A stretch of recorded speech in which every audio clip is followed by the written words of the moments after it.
Welcome back. Today we have something I didn't expect. I've been following this case pretty much since it dropped 4 years ago. Jesus Christ. And this is the first time I've ever heard there's another body cam footage that I have never seen before. And this is from September 4th, 2019, which just happens to be a little over 4 months before George was murdered. So this is the last time George was arrested before his murder, and he spent 39 days in jail for this arrest. Of course, as all cases with Sarah calling the police, this story doesn't make any kind of sense. I've only jumped around and seen little portions of it, and the little portions I've seen have already made me upset. Just so we know, because we've looked so far at the July 25th, 2018, June 18th, 2019, and February 24th, 2020 body cam footage videos. Now we're backtracking a little bit to do this September 4th, 2019 body cam footage. And I want to make sure that I look at all of this before reacting to the interrogation, just so I have a full understanding of all of her interactions that are publicly available with the police before diving into it. So I want to start by saying I got this footage from the channel Carrie Sutures Productions. I'm really sorry if I said that wrong, but here it is right here. So make sure you go follow them, and I'll put their link to the body cam footage in the description without my commentary in case you would like to follow along there. Do not watch this video if you are looking for this to play all the way through from start to finish, no commentary. That's not my gig, so check that link down below if that is something you want. Okay, we are going to first read the affidavit and then get into the body cam footage. So let's go. On September 4th, 2019, at 21:06 hours, I responded to 4748 in reference to a battery dating violence. Upon my arrival, I observed the victim with minor injuries. The suspect is known. This case was closed by arrest. My investigation revealed described relationship, boyfriend-girlfriend for 3 years. Children present, none. Describe injuries, minor scratch inside of victim ear. Photographs of victim, other evidence obtained, none. If suspect was not arrested, why? Arrested. Is there an injunction for protection order in place? Temporary history of domestic violence? Yes. I made contact with the victim, Sarah Boone, victim, who was away from the residence at after she separated herself from the incident. Sarah provided me the following verbal and sworn written statement, which, as we know, verbal and sworn written statements mean nothing to Miss Boone. She will say anything she wants to anyone with a straight face and just look you dead in the eye and say, "Why are you so dumb? I just told you he got in the suitcase himself." Anyway, Sarah advised that on the evening of September 4th, 2019, she was at her residence located at sleeping in her bedroom upstairs when her boyfriend, George Torres, defendant, kicked open the bedroom door, quote, for the fourth time, and began cursing at her. Sarah advised George was upset because she was not downstairs. Sarah advised that she repeatedly asked and begged George to leave, and he punched her in the left ear and side of her head. Sarah advised that she decided to choose her battles and went downstairs with George. Sarah advised that George continued to call her names, so she ran off barefoot to and called 911. Wait, she called 911 over being called names? Okay, so she's saying that she was hit upstairs. No. I'm going to finish reading this and then we'll go back. My bad. I observed a minor scratch to the inside of Sarah's ear with dried blood. Sarah refused all medical aid. Sarah advised this is not the first dating violence incident with George, the last being on August 28th, 2019, where George was arrested for battery, dating violence. Sarah completed all domestic violence paperwork, advised she would testify and prosecute. Sarah was provided a copy of the photo injunction referral referencing this case number. I photographed Sarah's injury, and submitted those photographs into evidence via DataWorks referencing this case number. Deputies made contact with George Torres, defendant, inside of the blank blank residence. George was hiding in the bathroom located in the upstairs master bedroom. George provided me the following verbal statement. George immediately uttered that he knew he was in trouble because he believed he was not allowed to be inside of the residence. George was uncooperative when asked what had happened over the course of the evening. George advised that Sarah will often hit him, however, he does not notify law enforcement. George advised that Sarah did not injure him physically this evening. George had no visible injuries. George advised him and Sarah both had been drinking over this evening. George was arrested for battery, dating violence, and transported to the Orange County Booking and Release Center without incident. I took no further action in this case.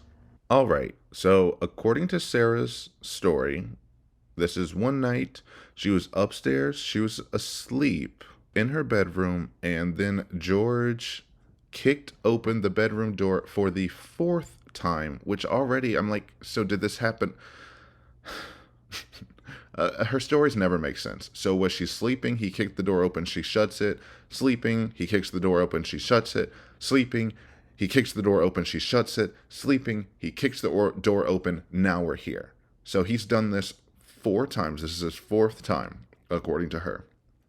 I'm guessing that night, because she's not saying in total, so for the 4th time, and then begins cursing at her. She was upstairs, and he doesn't like it when she's upstairs and not downstairs with him, which that's a thing that some abusive partners do. Like, they don't like you out of their sight, and they don't want you pretty much doing anything they don't want them to do. Sarah has shown that those same behaviors with him multiple times. However, this is a possible abusive strategy, outcome, abusive action. There we go.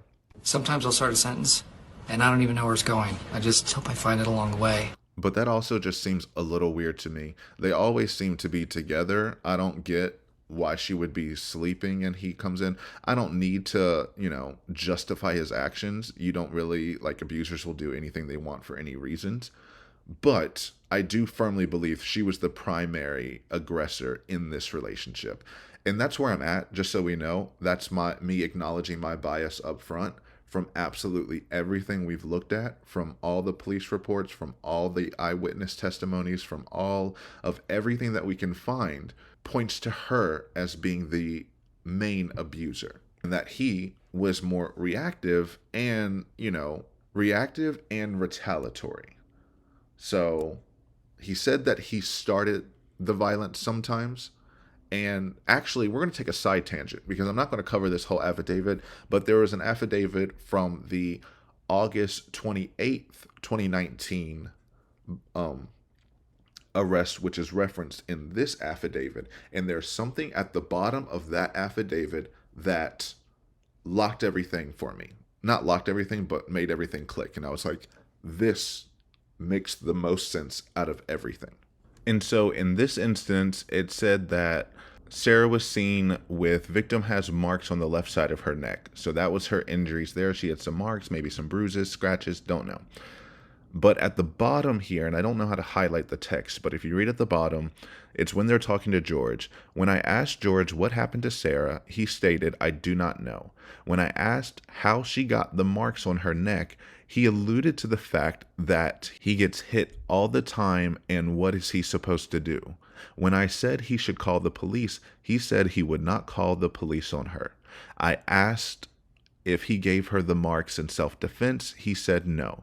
I asked if he hit her because she hit him, and he would not answer. I asked again what happened to that night, and he did not answer. I placed George Torres under arrest for battery domestic and transported him to booking and receiving center without incident. There is no additional information at this time. Without incident tells me he was calm again, which tracks with every police interaction we've ever seen him have. So far, we've never seen him yelling at the police. We've never seen him arguing, fighting back, trying to make excuses. He seems to own up to everything immediately. And I guess this is one of the few excuses where he says that she hits him all the time, and what is he supposed to do? That sounds more like a victim's narrative to me. And what was the most telling to me was this answer of, did you hit her in self-defense? He says no. Did you hit her because she hit you? No answer. He has no issue answering no, and he has no issue answering yes when he has done something.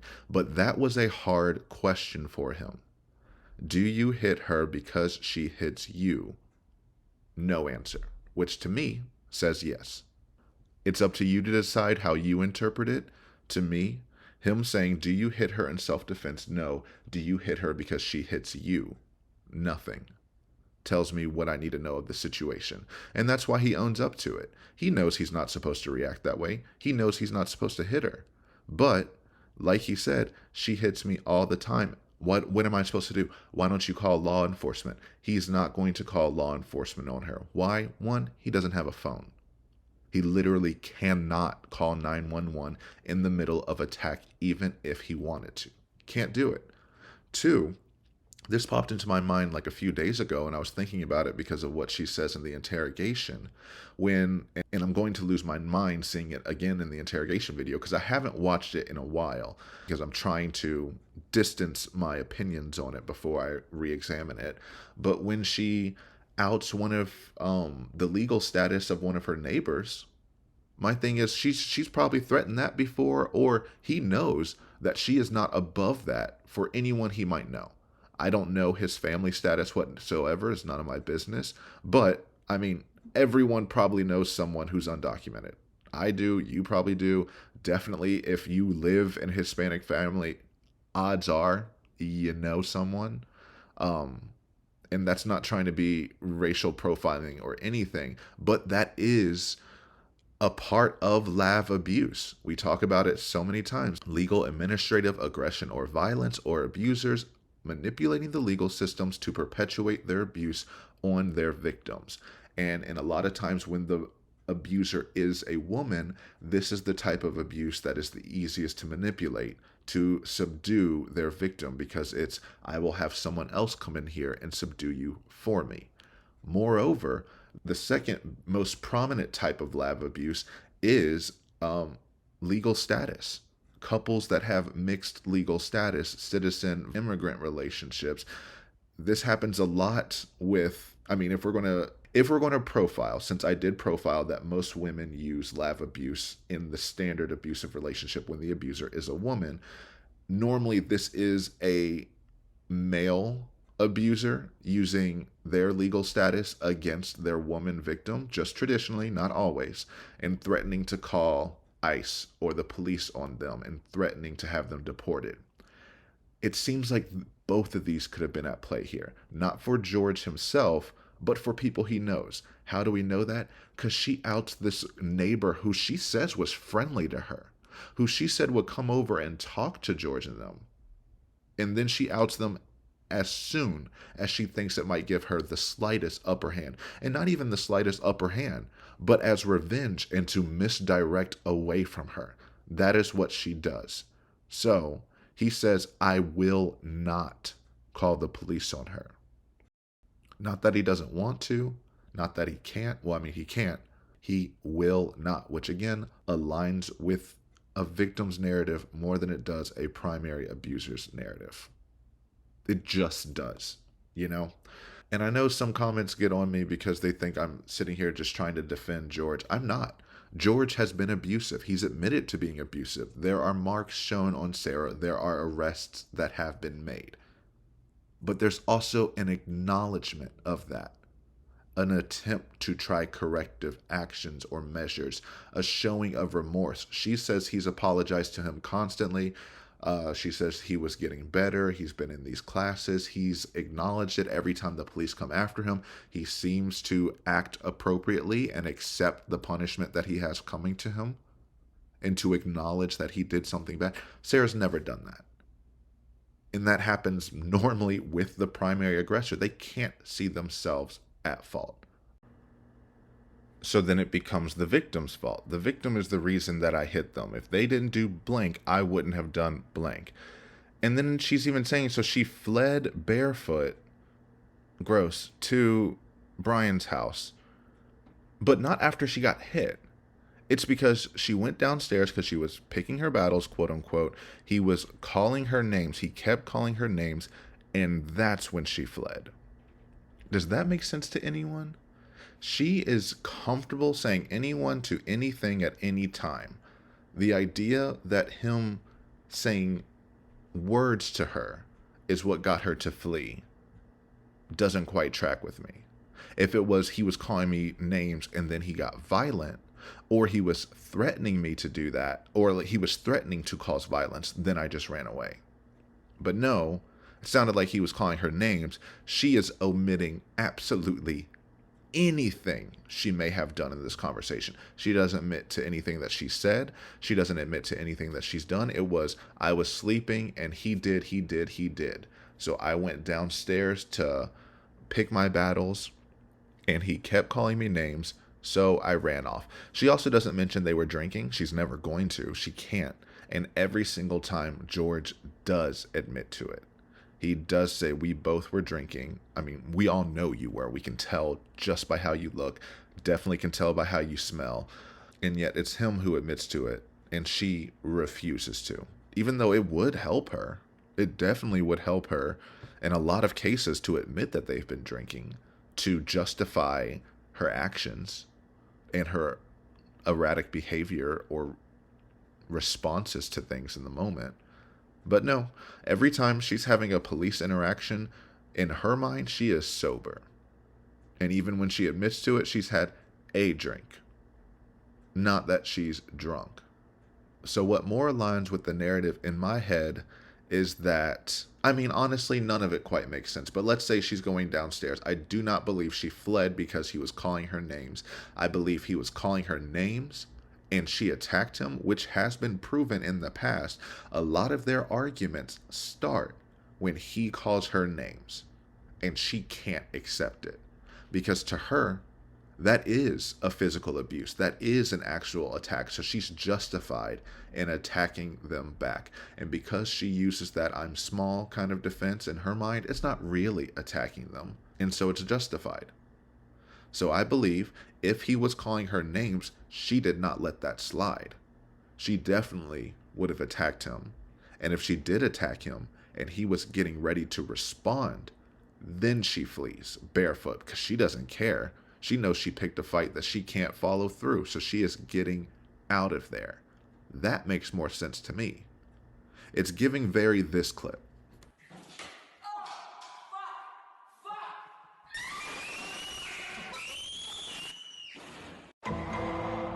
Where she has no problem starting fights, but as soon as she gets some kind of retaliation, it's how dare you, how could you, I'm fearing for my life, I'm running 3/4 of a mile barefoot to go put my problems on my ex, which always just annoys me so much. That is a very abusive tactic as well. It's a very passive abusive tactic of we're no longer together.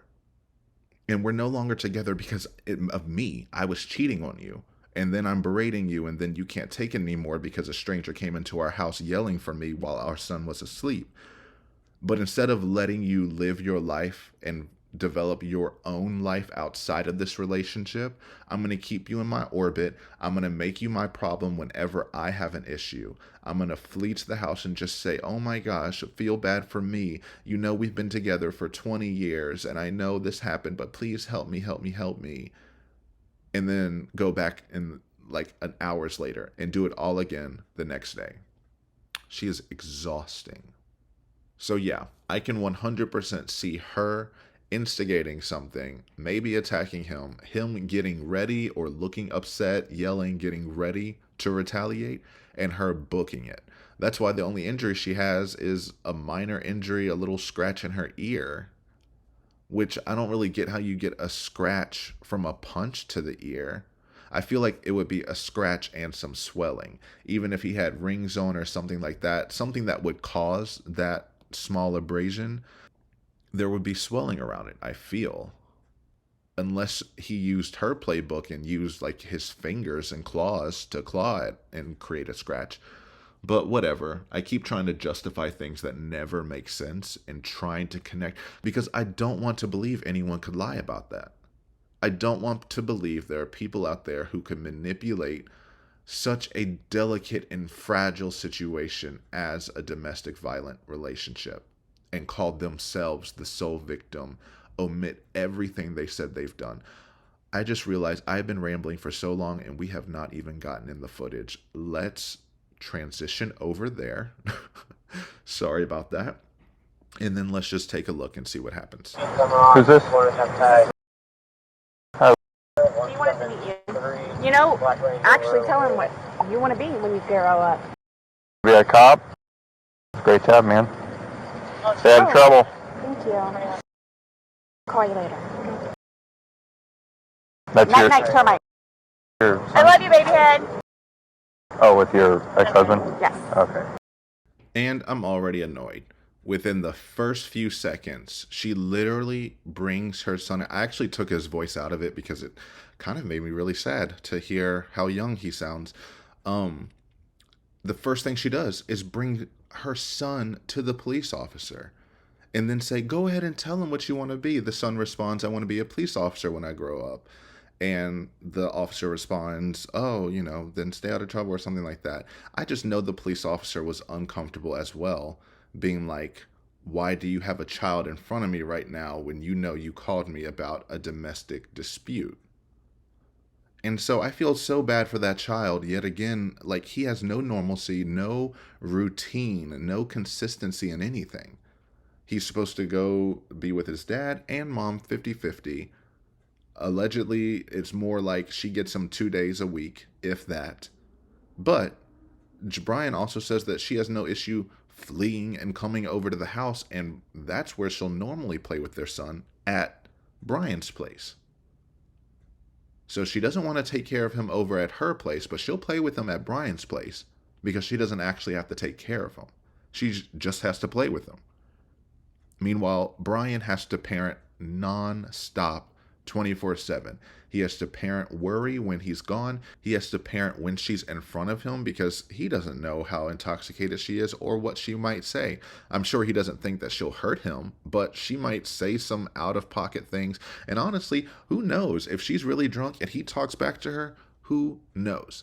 To my understanding, there's no proof or evidence that she's been abusive to her son, but there's no evidence she's been a good mom to her son either. So this does not count as being a good parent.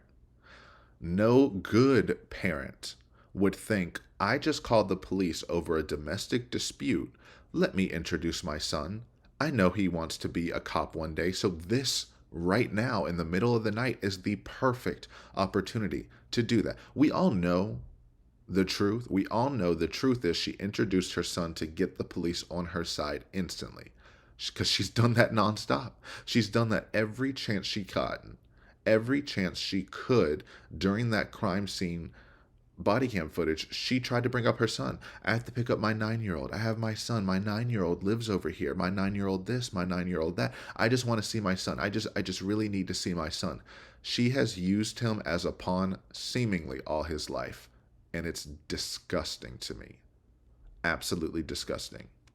So I'm glad that child is away from her. I'm not glad he doesn't have a mother because I'm sure he still loves her. But I'm glad he does not have this inconsistent, toxic, up and down, you never know how she's going to react or act parent. Now, you know exactly where she is 24/7. If he ever chooses to want to be in her life, that is his prerogative, his decision. If he chooses he doesn't want to be in her life for however many years, that's also up to him and 100% justified either way. And she wanted to say in that divorce letter that she wrote that Brian is poisoning him and isolating him and making him hate her. Any regular human, no matter what, once they've heard what you've done, do not like you. have an issue with you. And although I believe Brian has probably kept away as many details as he could from their child, his friends at school hasn't. The people on the bus haven't. Anyone on the street who knows his name and knows the connection probably hasn't. So I'm pretty sure he knows what his mom has done. And that has painted his perception of her more than anything Brian ever could, in my opinion. Especially if she's saying he wanted to be a cop when he grows up. If you want to be a cop, you're going to have to arrest people who act just like your mother. And this is where he lives? Yes. Ooh, I can't see. You're going to my place? Mm-hmm. Where on earth would you be going if you called them to specifically take you back home? 123 Foxtrot, you know, check?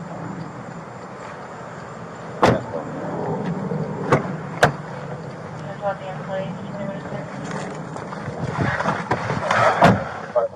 it It's right down the street. Yeah. I think it's going to hospital if you are. Careful. I can't see the, seatbelt.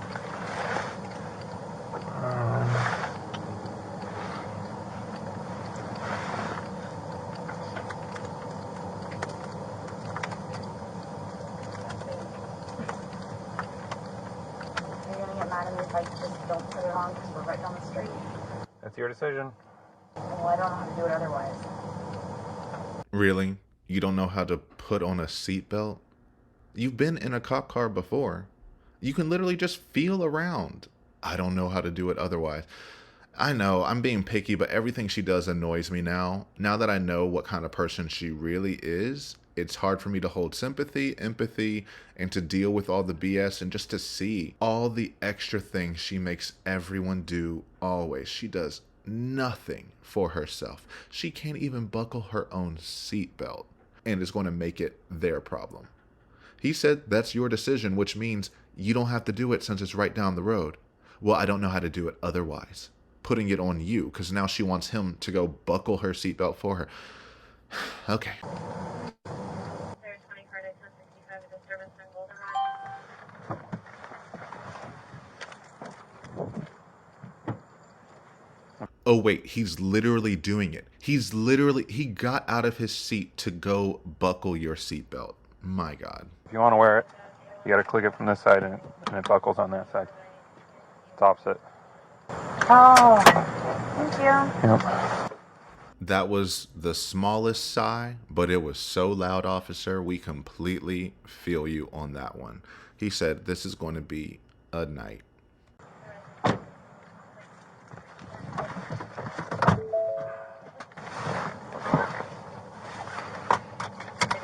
We're 120 Broadway, copy 97, 120 Charlie, 41 FM.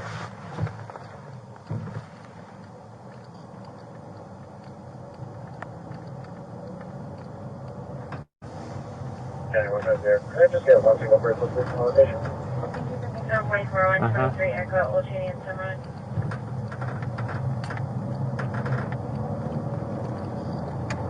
Anyone for 44, Old Cheney and Sunrise?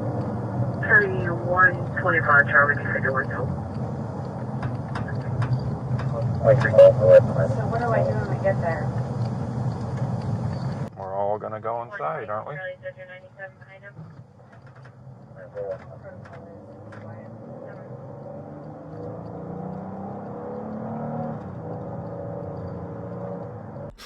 Do y'all hear him speed up? This is the longest 3/4 of a mile of his life. What do I do when I get here? Well, you called us to take you home.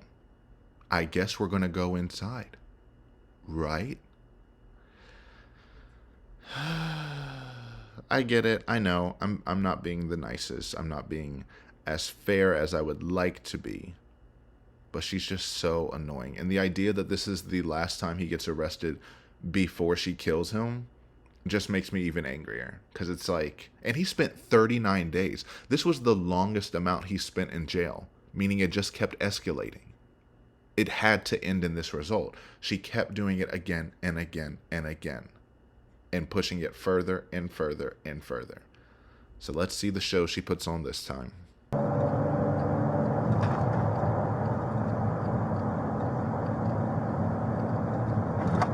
Who all lives here? Sorry? Who all lives at this apartment?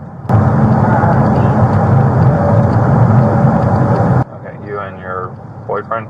I'm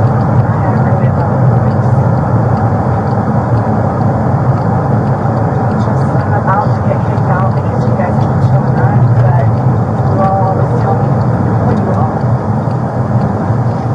But then the neighbors have to complain. So, EPS, LPS, festival would be very appreciated. What way? So there was a lot in that I was not able to make out at all.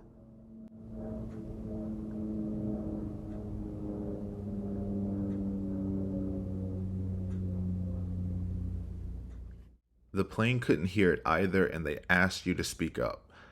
However, what I'm pretty sure she said was something, something, something, just I'm about to get kicked out because you guys keep showing up, but you all always tell me to call you all, a little voice shake, a sniffle, but then the neighbors complain, so something, something, something, something, something, something.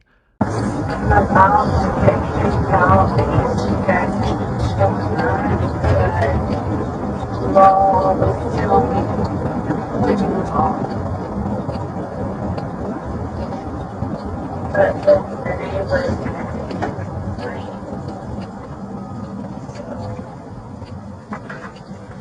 EPPs, don't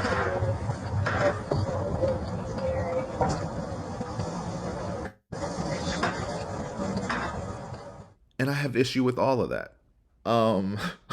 I guess first of all, stop, pause everything. This is me from the future. Not that far from the future, but more from the future than the voiceover you just heard. And I got back and listened, and I got what she said. I'm pretty certain. She said, just, I'm about to get kicked out because you guys keep showing up, but you always tell me to call you all. Voice shakes, sniffle, but then the neighbors complain. So if you could be as stealthy as possible, that would be very appreciated. Okay, back to the past me. She brings up that she's about to get kicked out and then blames the police because you guys keep showing up, as if she's not the one who has called them there every single time. We know it's not George. Every single time those police officers have shown up there, I'm going to say 99.999% of the time, it has been from Miss Sarah Paulson herself. I don't know if anyone else called the police on them. Maybe they have. That's why I'm holding that small little percentage. But it has all come from her.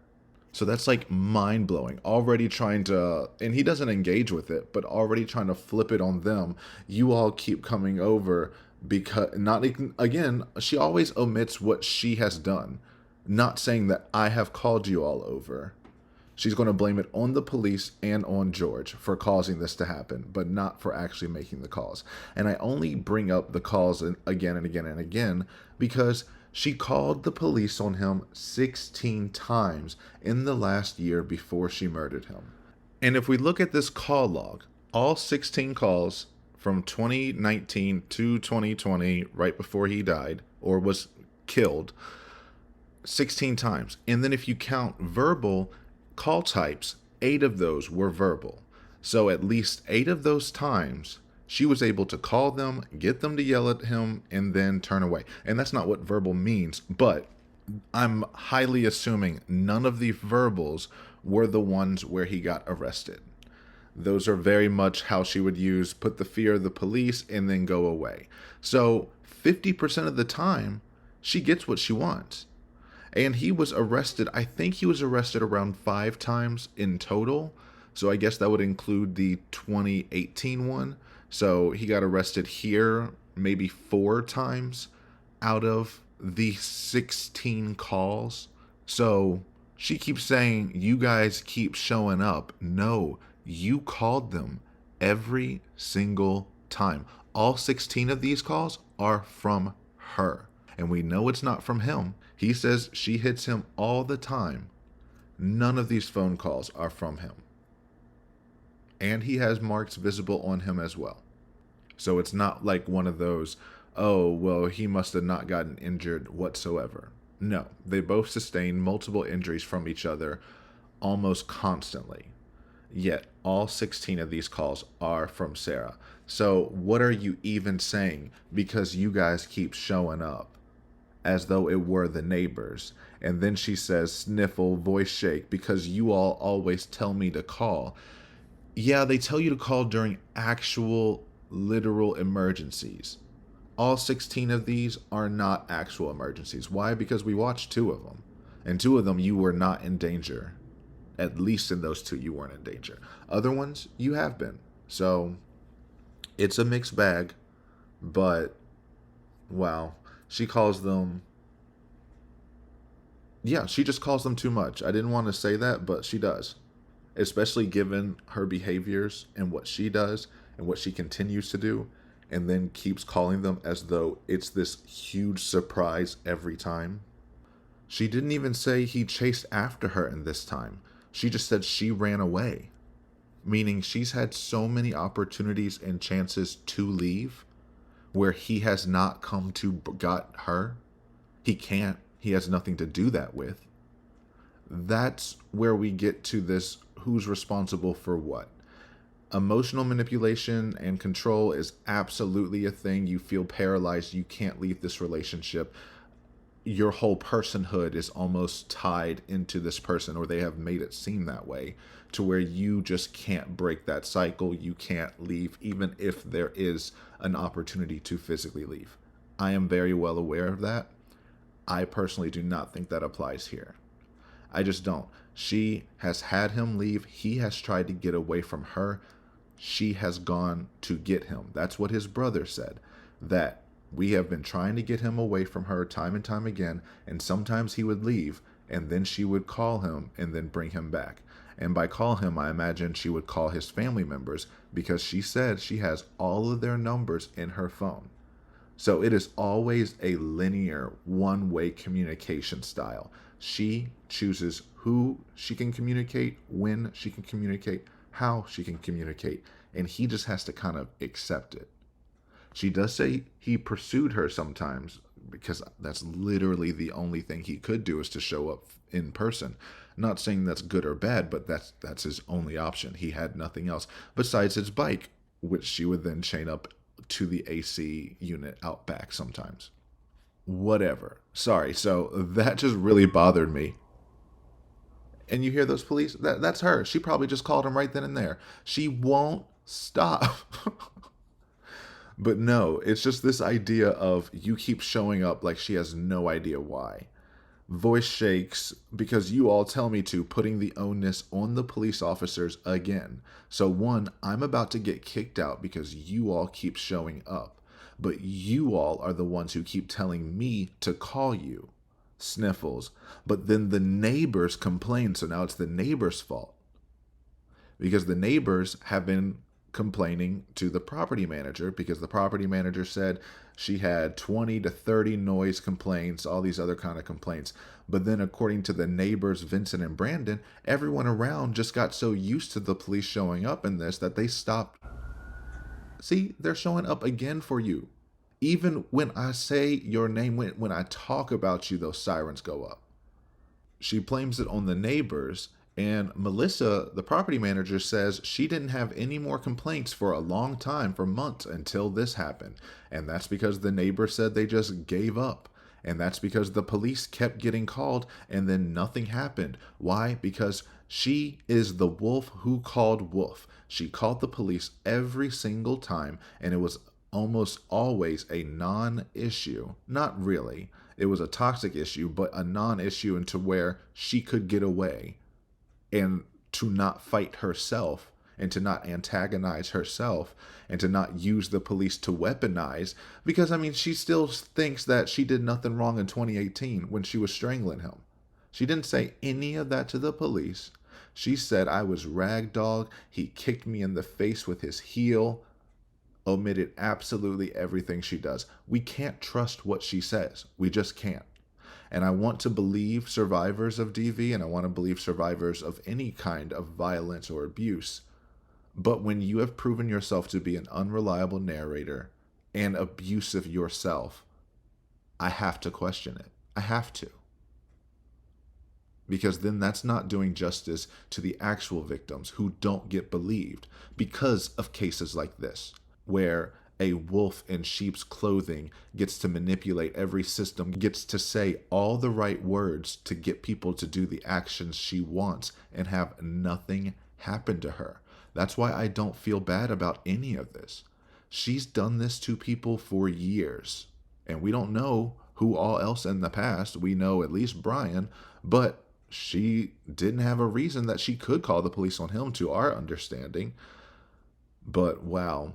So now she's having to face everything she put other people through, and yet it's an injustice for her now. So anyway, the property manager didn't hear any complaints because the neighbors stopped complaining. And the neighbor said that she went around and told them, if you hear anything, if you hear any noise complaints, keep it to yourself. And that was a warning to them to say, stop talking about it. And they did. And she's the only one who keeps calling them there. So if she's controlled everyone around her, absolutely everyone. She's controlled the property manager, the neighbors, George, the ex-husband, everyone. And she makes the world revolve around her. And she will insert her problems to make them the center of everyone's attention and the center of everyone's responsibility. Everyone is responsible for the bad things in her life but her. I'm going to get evicted because you keep showing up, because you tell me to call you, and then the neighbors complain. So if you could be as stealthy as possible, because you're loud all the other times and you make the neighbors want to complain about us, when you could just discreetly come in here, yell at him like I'm telling you to, and then leave. So could you be as stealthy as possible? That would be very appreciated. And that's why I've never bought her when she said, oh, I didn't know what to do. That's why I called my ex-husband first. With you guys? No. I called him over here. Okay. I didn't know what to do. Okay. I didn't know what to do. Okay. So then he came over here. Here, let's talk in private, okay? I called you guys. Look at your call log. You know exactly what to do. Calling the police is your second nature. You probably call them just to check in to see how they're doing. Did that UTI clear up? Did your wife come back to you? She calls them so many times, but then the one time that we get her in trouble, she has no idea what to do but call her ex-husband. And they're going to bring that up. The prosecution is definitely going to bring up the fact that she is very comfortable with the police. Yet when it comes to her crimes, when it comes to what she did, now she has no idea what to do. She has no idea what's happening. And she's still the victim. If the police are in front of her, she is the victim in her mind. I know that was a long tangent. That is me going down my own train of logic, but it is what it is. So, let's keep going.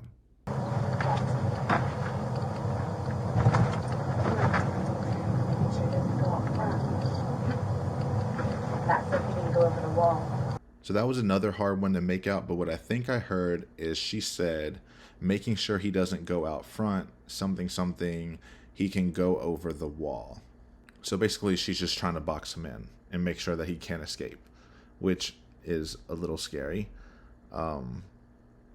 Yeah, I don't know why I don't like that. Keep going. Around the corner.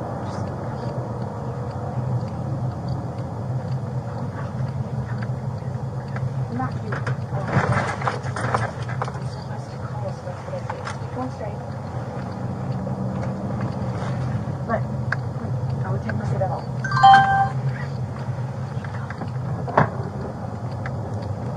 Couldn't really hear a lot of that, but after he hits that speed bump hella hard, she was like, I was supposed to call so I can, cuts off, keep going straight, da-da-da. And then she says, look, and she claps, and you can hear a little clap. I'm like, are you clapping at him to get his direction, child? And then she says something else I couldn't hear, and then whispers, keep going.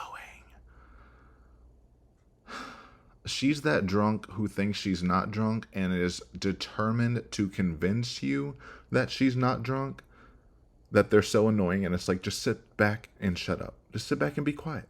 Everything would go better for you if you just sit back and be quiet. But you're going to will everything to go better for you anyway, so I guess it doesn't matter. If you want, are you gonna park or just pull? 121 Alfred, go ahead. Well, I'm parking. We're all getting out. Okay.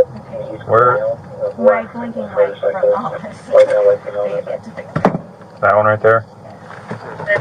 I'm allowed to get out. Yeah, I gotta let you out. She really asked them, are you going to park or are you just going to pull up? As though the police are just going to be like, all right, see ya. No, everyone has to get out. Everyone has to go do a whole thing. Paperwork has to be signed. Statements have to be given. We're just getting started. This is not a drive-by and drop-off. Even though she wishes that's what it was. Just her own taxi service to go back and then force people to get out and do whatever. Anyway, you can just tell he is so over it. And if you look at the call log that I did, I'm not going to go pick it up, whatever, but I think he's been here before because it shows the different units, and he's like unit 124, and he had shown up on multiple calls there, or his unit has. So I'm sure he is familiar and just completely done with her antics and doesn't want to feed into it at all. And then she goes, I'm locked out. Yeah, Sarah. Notoriously, the back of cop cars are locked. You can't just open it yourself. 23 Echo 122.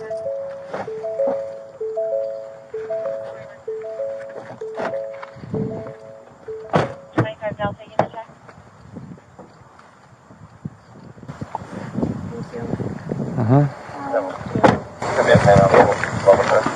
It's always gonna act surprised. I'm sorry, I couldn't understand what you said. She just said, well, he's going to act surprised. Yeah, he's going to act surprised because he doesn't know you called the cops on him. And he doesn't know most of the time when you're going to do it because you give no indication of that. Which, I mean, I guess is fine or whatever. But if you view it from the lens that she's the abuser, which I do until there's more evidence that slants this. Like, again, I'm always open. But she has lost my benefit of the doubt. I only doubt her. I have doubts.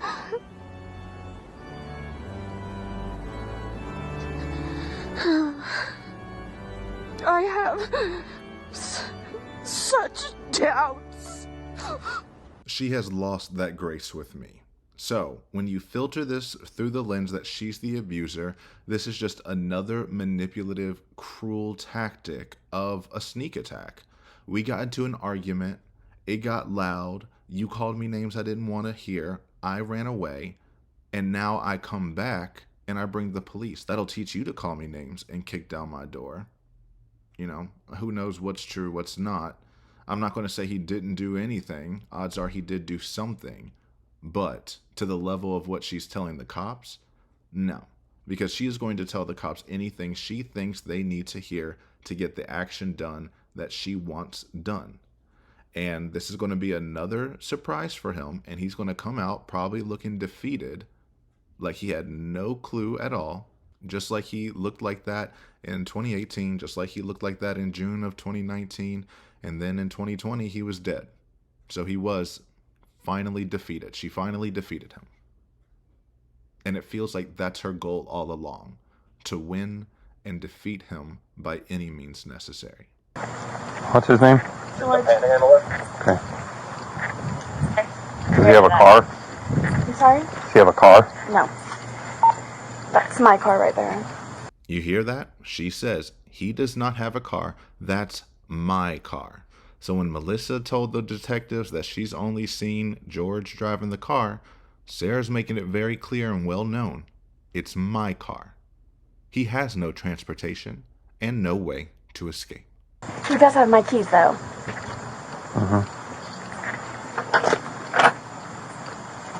You don't have a key? Well.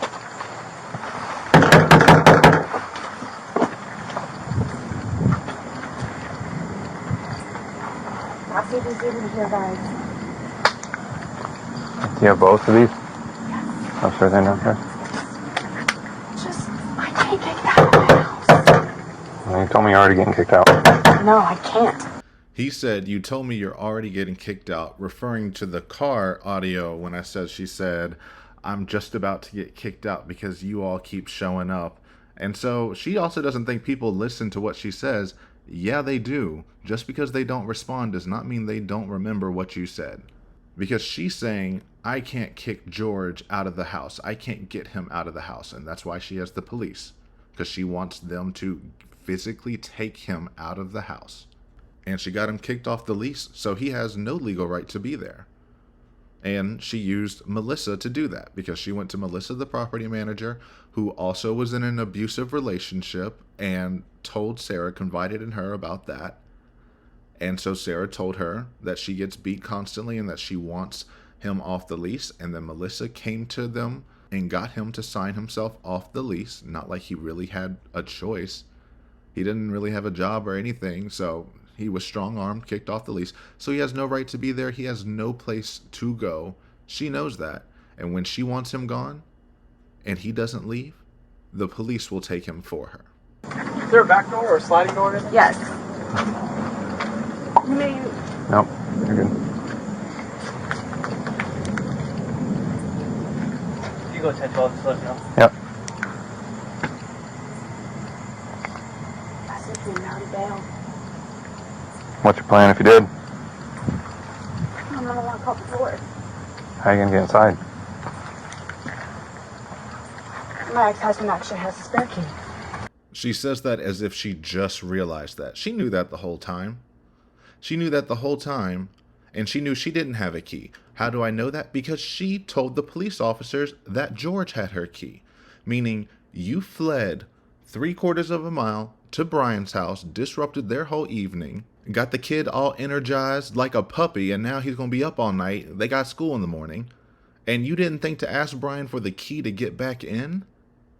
You had all that time to introduce your son to make sure you flaunt him in front of the police officers, but you couldn't check your back pocket to make sure that you had a way to get into your place that you said you were incredibly afraid of, that you were terrified, this and that. No, I don't buy it for a second.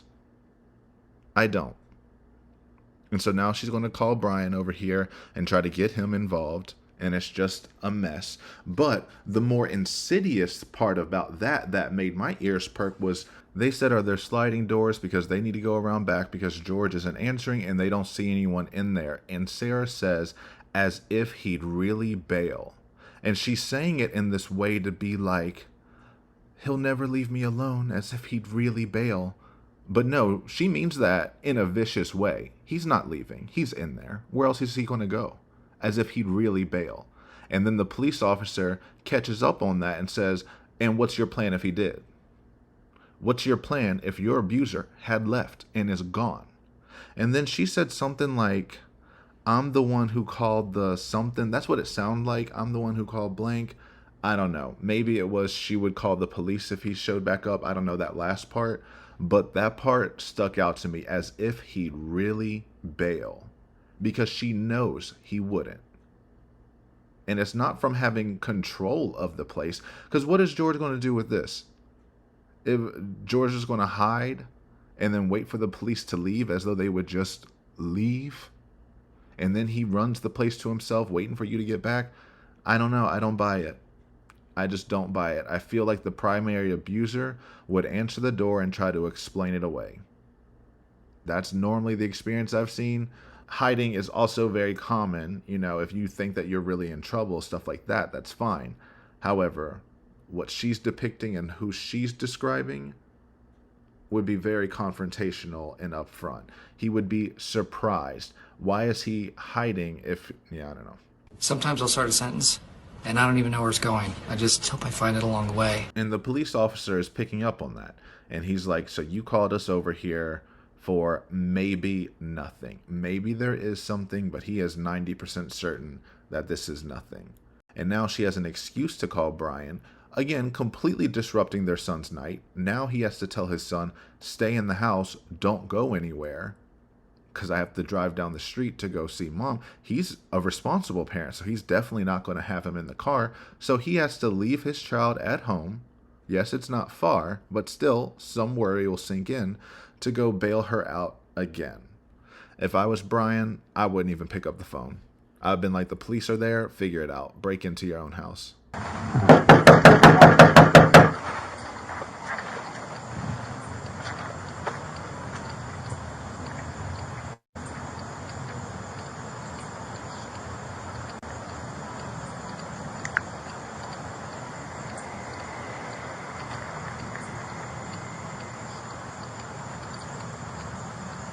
Are the blinds open?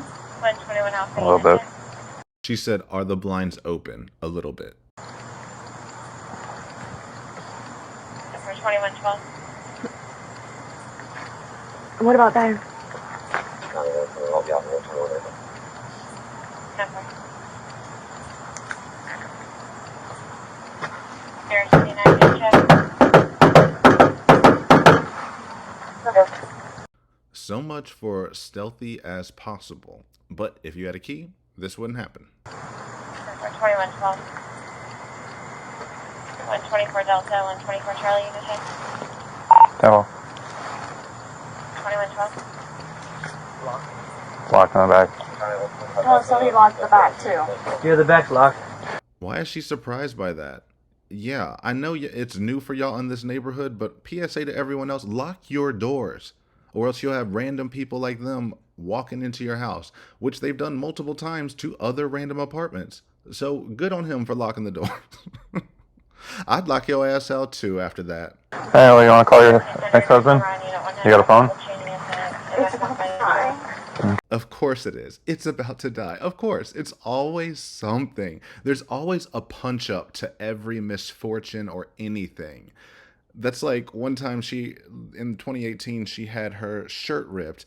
And she's like, "Oh, he ripped that earlier today." And it couldn't have just been he ripped the shirt. It was, "I just bought this yesterday." In her letters, she's like, "I'm in the dark about this. I'm blind and in the dark about this. Are you going to leave me out to dry?" And in a hurricane, she always has a punch up to something. Nothing is ever what it is. It's always worse because blank. Okay. There's a charger. That's not to say that he's not in the house. The elevator's on the second floor. He's gonna leave. Excuse me? That's not to say that he's not in there, just because the doors are locked. She's a white female, purple shirt. I don't understand what you're trying to say. Do you think he's inside? Yes. Okay, well, we need a key so we can get inside and see if he's inside. That's what I'm getting at. And this happens a lot with some drunk people too, where they can't move on from the story point that they have in their mind because they're just trying to keep up and it's just not there. So she's back a few plot points on the back door is locked, the screen doors are locked, the blinds are open, but everything's locked. Then they said, "So how are you going to get in?" "Well, my ex has a key." "Okay, well, do you want to call your ex?" "My phone's dying." "Okay, knock, knock, knock." That doesn't mean he's not in there. That doesn't mean he's not in there. What do you, just because the doors are locked? So you're back to answering the question of when the back door is locked and the side doors are locked, or the doors are locked, whatever they are. We're past that. Yeah, we got that. We need the key to get in there to see. Like, she's trying to stoke up the flame to make it seem like he's this violent, vicious person who at any moment could just ambush and attack the police. That doesn't mean he's not in there. No one suggested that. But okay. And if your phone's gonna die, there's a charger in back on the back side of the porch. Oh, yeah.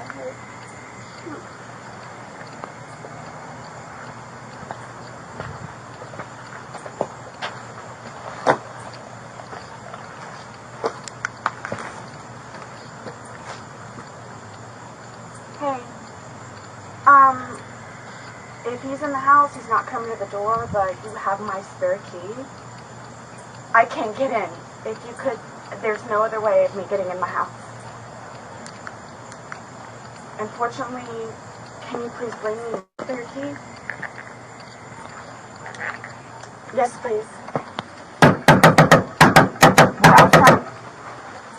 The front door and back door. I have no way of getting in. Thanks, Brian. 121 Echo unit, just walking in check. Where's he live at, ma'am? I'm sorry? Is that you said that's your ex? That's my husband. He was just right down going around. Okay, thank you. 121 He'll be here in like 21 Charlie, 2 minutes. Charlie Perfect, 29 thank you so unit much. No, thank you. And of course, she's called Brian, making him get out of bed. Who knows if he finally was calming down, got himself a drink himself responsibly, saying, "This whirlwind is over, and now you have to go back out." Because he also knows it's never just as simple as getting the key. It's going to be a whole event. It's going to be this whole age regression voice of the thank you, the this and the that. in the victimization, because she can't just accept help. She needs you to validate her victimhood in order to truly accept your help. And if you are trying to help her without that validation, she will keep piling it on and piling it on until she can get the feel that, oh, she's in danger. You just helped her out. Feel bad for her. What a hard life. But man, this is just a regular night for them at this point. Because her life is constantly in dysfunction, she makes everyone else's lives around her constantly in dysfunction. How many times have the neighbors been woken up? How many times have their lives been disrupted? Have their kids been disrupted? Have their dogs started barking because they hear sirens coming at all hours of the night? She doesn't care about that. Will she ever change her behaviors to help others around her? No. Do you think she's going to be appreciative of Brian aside from saying thank you after he gets there? No. Because a true thank you would be with changed behavior. It would be, you really helped me out, so I'm going to be on top of it more, and I'm going to pick up our son when I'm supposed to. Or I'm going to have changed behavior because of X, Y, Z, and a third. She's not going to do it. She never has. She never will. And locked behind bars, now she never has to. Is your who you think is your ex-boyfriend? Is that correct? This is my place. Yes, ma'am. Okay. It's a simple question. Your boyfriend or ex-boyfriend? He is so done. Simple question, boyfriend, ex-boyfriend. I don't care whose place this is. However, she is making it known this is my place. He does not have a place. This is my place. Now answer the question. I don't know what to call him. Hey, it's one or the other. That's a pretty easy one. Yes. Okay. Does For he not 3 have any years. weapons? No. Okay. Short and to the point. Yeah, we don't care about this little therapy hour. We're not trying to define your relationship. Is he your boyfriend or not? Yes, for 3 years. Great. Simple question. Was that hard? He was arrested last week for bad TV. You guys actually want to take a picture of my ear? Do that.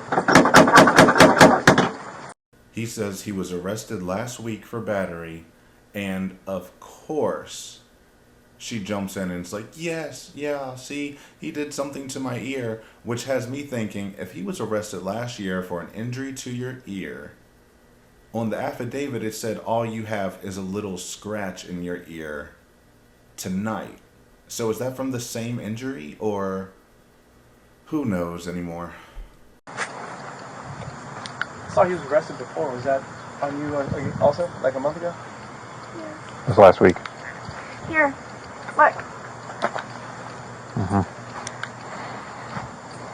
Has to make sure she shows it off again. This is another consistent pattern. She likes to stoke up the police, try to ramp them up and rile them up in order for them to be meaner to George when they see him, or to be more aggressive.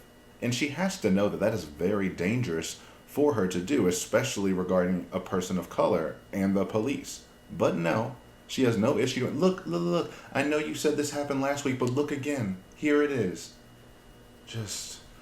And for someone who was actually a survivor through and through, I would have more compassion.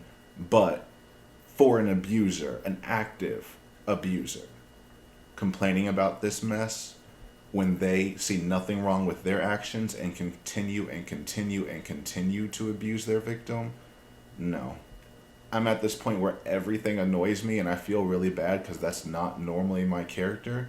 And it feels uncomfortable a little bit to be this jaded about it. But, man, she's gotten away with so much for so long and hasn't given a damn about anyone that she's harmed.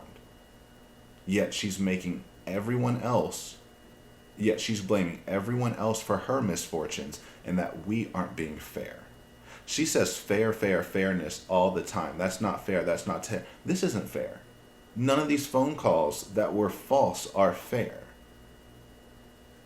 But when you do it, it's okay. Correction, 120 Bravo, 120 Charlie. That's why I called you out. And again, I was sleeping. 2115. He hates it when I sleep. How much has he had to drink tonight? Only God knows. How much have you had to drink tonight? 2 drinks. And that was what, 4 hours ago? Yeah, I bet. Of course, they do. All they do is drink together. But when it comes to how much does he drink, oh, I don't know. Who can tell? He could be off the charts, this and that. But when it comes to her, only 2 drinks 4 hours ago, which means it shouldn't be in your system at all, pretty much. And yet, this is how you're acting. So, is this how you act sober? Is that what you want us to believe? Because that's even more concerning. We all believe that you are not as sober as you are saying you are right now. They could probably smell it on your breath, especially when you get up in their face. Look at my ear. And of course, it's only 2 drinks. Everyone knows the cliche of like, if they're lying, times it by 3. So around 6 drinks sounds more accurate, because she has to downplay her actions constantly. She will never say that she's done anything wrong at all. So the alcohol mess just every time floors me. And now that she's going this battered spouse defense, she doesn't even have to admit she was an alcoholic. She can just say she was enraged and so there was a mental break and this and that. They're so fed up. She'll never own up to her own issues. There will always be a justification for everything. So what's the layout of the house? Is it both floors? Is it two? Is this part here? Or is that, so it's these 2 windows right here? What kind of vehicle does he drive? You guys should stay up here. I'm gonna go around the back for a second.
That's him? Y'all can have to sit. Y'all can open the door. Oh, yeah, you're gonna stay outside so we can make sure nobody's inside. Lock it back. Thank you so much.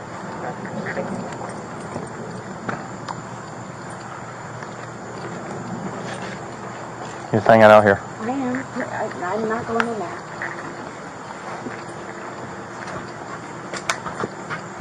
It says his name's George. There's no weapon. Okay. Ask for me. Ask for me. That's.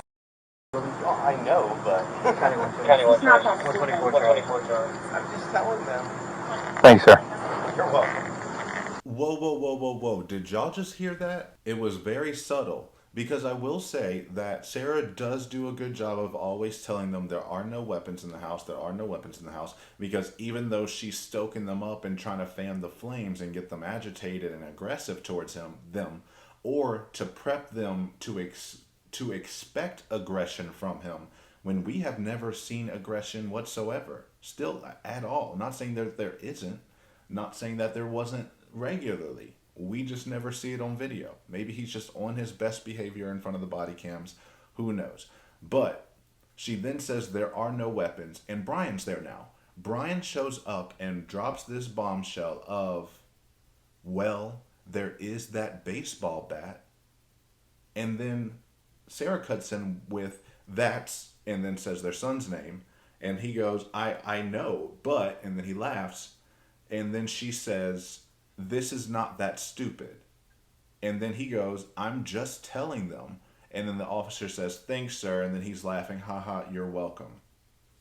So, one, Brian's always been about that snitch life. I'm here for it. Two, she quickly cut in to say, this is not that stupid, da da da da. But she said it in a way, and it was snappy enough to make me think that that bat has been used as a weapon before, and she knows it has, and that's why she says, "This is not that stupid."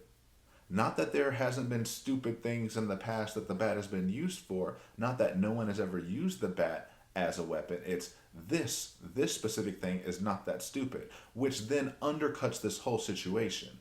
You're making it sound like you're in fear for your life. You ran 3/4 of a mile barefoot. You were scared. He hit you. He knocked in your door.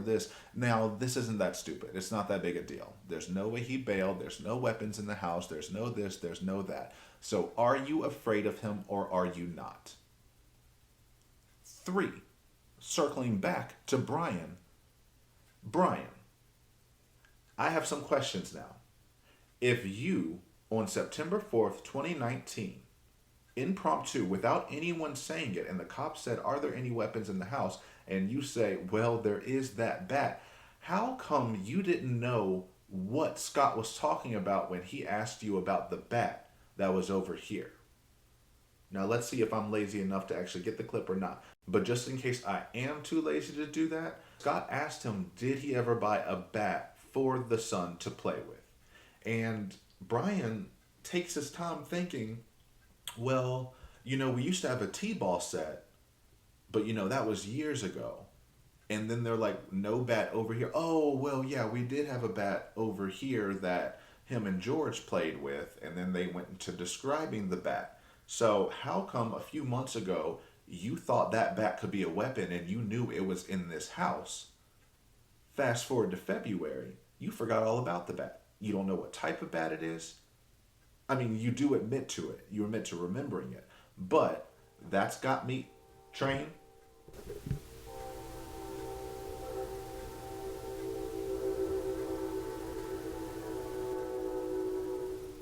Linda has questions too, because now the story is flipping up. And I don't know if this means anything, but I am questioning how months earlier you could think a bat is a weapon enough to impromptu bring up to the police, but then when the police ask you about a bat in the house a few months later, you have no idea if it was there until they prompt more discussion about it, and then you admit, oh yeah, I guess I did buy him something like that. I don't know. That makes me wonder if during that 11:46 phone call, which he deleted the night prior, did Sarah make mention of a bat, or did she make mention of a bat when he arrived there? Who knows? Who knows? But that was fascinating to me. You're welcome. Can we get minimum traffic for building there? Are they making announcements? Yep. You guys don't have to do that. Man, we have a way to do things. Okay. Just let's do our thing, okay? Now open the door. Exactly. You do not get to control what everyone does, even though she thinks she does. Can we do this stealthily? You can do this. It doesn't mean that. You don't have to do that. Yes, they do. You called them over here. You said you want to get in the house. All the doors are locked. I guess Brian didn't have the right key or something. I don't know. But if they need to bust down the door, then that's what's going to happen. And it's all because you brought them out here.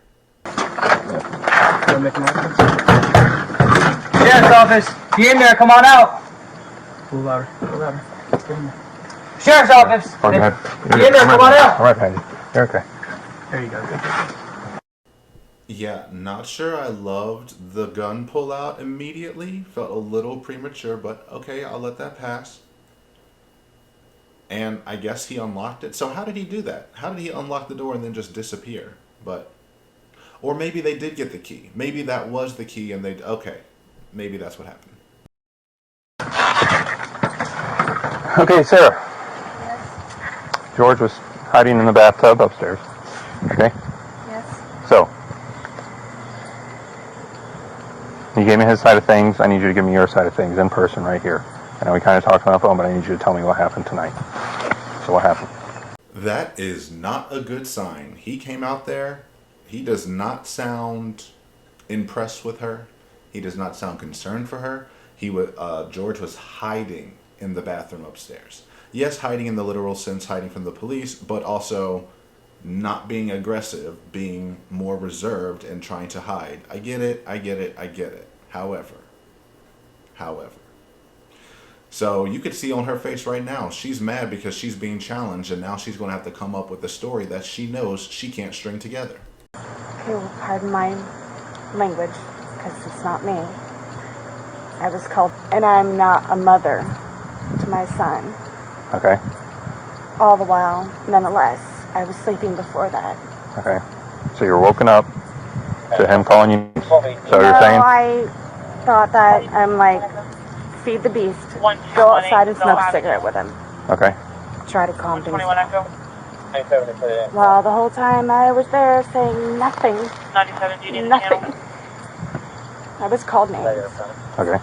So you guys were smoking a cigarette, and he was calling you names, being verbally aggressive with you. Verbally abusive. Before that, where I'm like, I don't want to get hit anymore. So I'm just going to go downstairs and smoke a cigarette with him to try to calm him down. Okay. So you're saying, okay, I'm trying to get a timeline of things. I know. So start from the beginning and give me the timeline. I was asleep. Not literal time, but in a reference of incidents, how they occurred tonight. And she knows what that meant. She's just trying to say whatever she needs to say to get him to believe her, because the story makes no sense, right? She starts with, and normally the most prominent thing comes to your mind first of, sorry, and this isn't me, but I was called X and Y, and he called me names. Okay, he called you names, and then what? And then she realizes she needed to continue the story, because my belief is the name calling is truly what started all of this. It's truly what hurts her more than anything else, is being called those words and a bad mom. I mean, I guess that's why she literally sprinted to her child to prove, see, I'm a good mom. See, officer, I showed you my child. Don't you know I'm a good mom? Anyway, so he's calling her names. And then she says, nonetheless, beforehand, I was sleeping. And so that already doesn't make sense. Did he call you these names while you were sleeping? No. And then she backtracks and she says, I went down, I picked my battles, I went down, smoke a beast. I went down, smoke a cigarette, tame the beast, what have you. And then I sit there and I'm saying nothing, literally nothing. Does anyone believe that? Honestly, does anyone believe there's a time in Miss Paulson's life that she hasn't said something? Can you imagine her getting hit, slighted, being called names, and saying nothing? No. She is responsive to everything. She will not let any slight go. We saw it with Law Daddy Scott when he called her out and said that she was asking for too much. She kept going back to him again and again, trying to get a win, and he served her ass every single time because she can't let that go. So I don't believe for a heartbeat that she was just sitting there quiet while he was hurling these names and calling her a bad mom. And so then the officer says, okay, so he's calling you names while you're smoking a cigarette, being verbally aggressive. She hears verbally aggressive and realizes, oh, I need to tie in the hit. Oh, this happened earlier, pointing to her ear. This happened earlier. And I said, I don't want to get hit anymore. So that's why I went down with it. How do you skip over being hit and start with him calling you names, even though he called you names after he hit you and after you were asleep?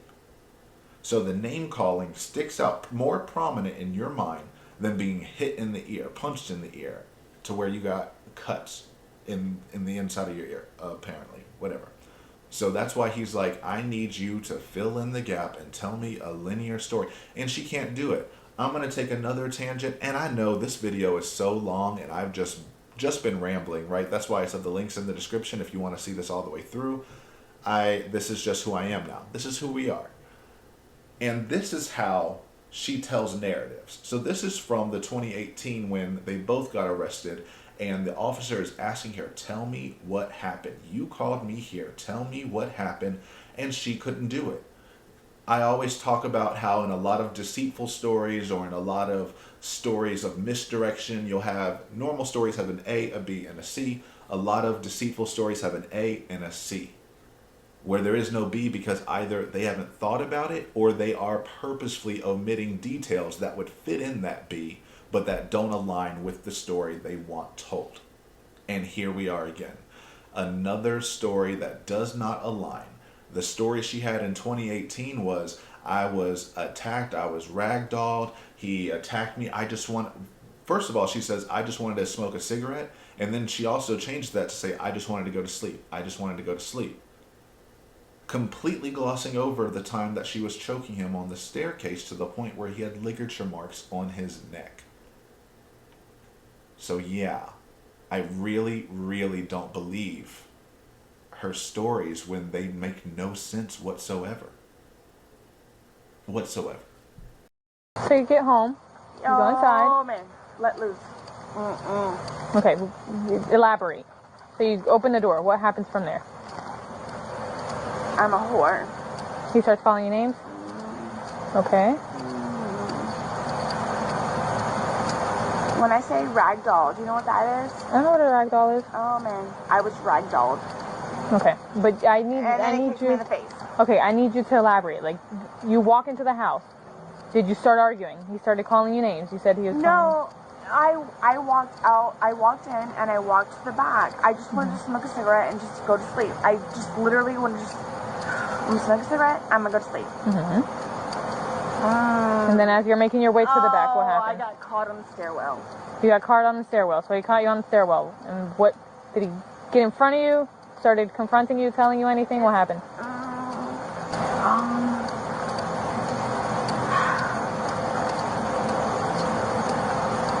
It was bad. Okay. Elaborate, Miss Sarah. I need you to tell me exactly what happened so I can help you. My heart is like, I don't want him to get in trouble, but fuck, I'm tired of being beaten up. I understand I'm trying to help you out, but I know need you are. I know you are. I need you to elaborate a little bit. So, I swear in the to God, stairwell? Dragging me down the stairs. I went upstairs, tried to get in the bed. I just wanted to go to sleep. I just wanted to go to sleep. I just wanted to go to sleep. I didn't make it to the bed.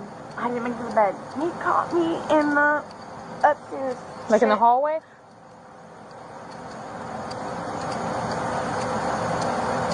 Beating the fuck up. That's all I can say. Okay, what do you mean? Like, I see your eye. What you said he kicked you in the eye. That's what this is. That's what this foot. Were you on the floor when he kicked you? Yes, ma'am. Okay, how did you get to the floor? Did he push you? Did he pull you? How? Normally what I do is, because he does it so often, I just go to the floor. So I'm pretty sure, I don't really recollect. I went to the ground. Okay, and then that's when he I'm so sorry, I'm so sorry. No, that's fine. So you went down to the ground. Yes, that's what I do. Did he kicked you with which, do you recall which foot? Right. Right foot, okay. Heel. His heel. Okay. And you say you've been together I'm a whore. Because I asked for a cigarette. Because he left my ass and my car is across the street. Okay. And you said you've been together for about a year? And a half. A year and a half. Yes. Okay. Live together, obviously. Yes. Okay. Can I talk to you though? You're talking to me by myself. I don't want him to be taken. Please put the finger of the police. So you don't want to press charges? Okay. Do you want to fill out any paperwork? Do a statement? No? Okay. Smoke your cigarette, sit down, smoke your cigarette. I don't want him to get in trouble. Okay. But he's fucked up. I know. You guys have actually been out here twice now. Look at this shit. You fucking rip my shit all the time. Did this happen today? Yes. Okay. Alright. Yeah, I see it. It's ripped and I'm down there a little bit. I just bought this yesterday. I get it. Sit down, smoke your cigarette. Pardon? Do your thing. No, it's fine. Do you have an ID with you? I was asleep, and again, he comes in and wakes me up. He wakes you up. Okay. He's out of sorts. Okay. So I'm trying to figure things out. Okay. Where it's like, don't make it worse. just go downstairs with him because he gets mad at me because I go to sleep. Okay. I go downstairs, smoke a cigarette. The whole time I'm being belittled. Okay. Pardon me for saying talk shit about. And then? I walked off barefoot. That look she gives is just wild to me. Just like, pardon me, I was talked shit about, as though, again, I'm so embarrassed I would never even curse in front of you. Ma'am, you are a future murderer, and you have assaulted many people by this time in your life. Cursing is the least of your problems in terms of your behavior, but it is the only thing you apologize for. The only thing I have ever heard you apologize for, besides maybe little miscellaneous things that make no difference, like a little hiccup or a mistake or something like that, is for cursing. That's it. You don't apologize for any other behavior. So let's look at this story and how it doesn't make sense now. She's asleep. He doesn't like that she goes to sleep. Okay, I don't quite believe that's it, but sure. He doesn't like you going to sleep. He wakes you up. You say, don't want to make it worse. So I go down, smoke a cigarette. You are also a very heavy smoker, so you are making it sound like he forced you. I don't think it took much convincing. All you had to say was cigarette and you were going down. I can't see a world where you deny a cigarette. But okay. You're belittled the whole time. You're saying nothing. Helpless little victim. He's doing it out of nowhere for no reason. She is saying he is doing all these things because she was sleeping. So this is how irrational and violent he is. She's doing quite literally absolutely nothing. And he's going in, he's waking her up, he's forcing her to come back to have a cigarette. He's yelling at her the entire time. We have no context about how the rest of the night went at all or earlier. So this is the only information she's giving us. So it's just, you're not telling us you had an argument earlier. You were asleep. He comes in, wakes you up, belittles you. You run off barefoot. When did you get hit? Okay, so when did he hit you? You said he hit you. That was in the bedroom.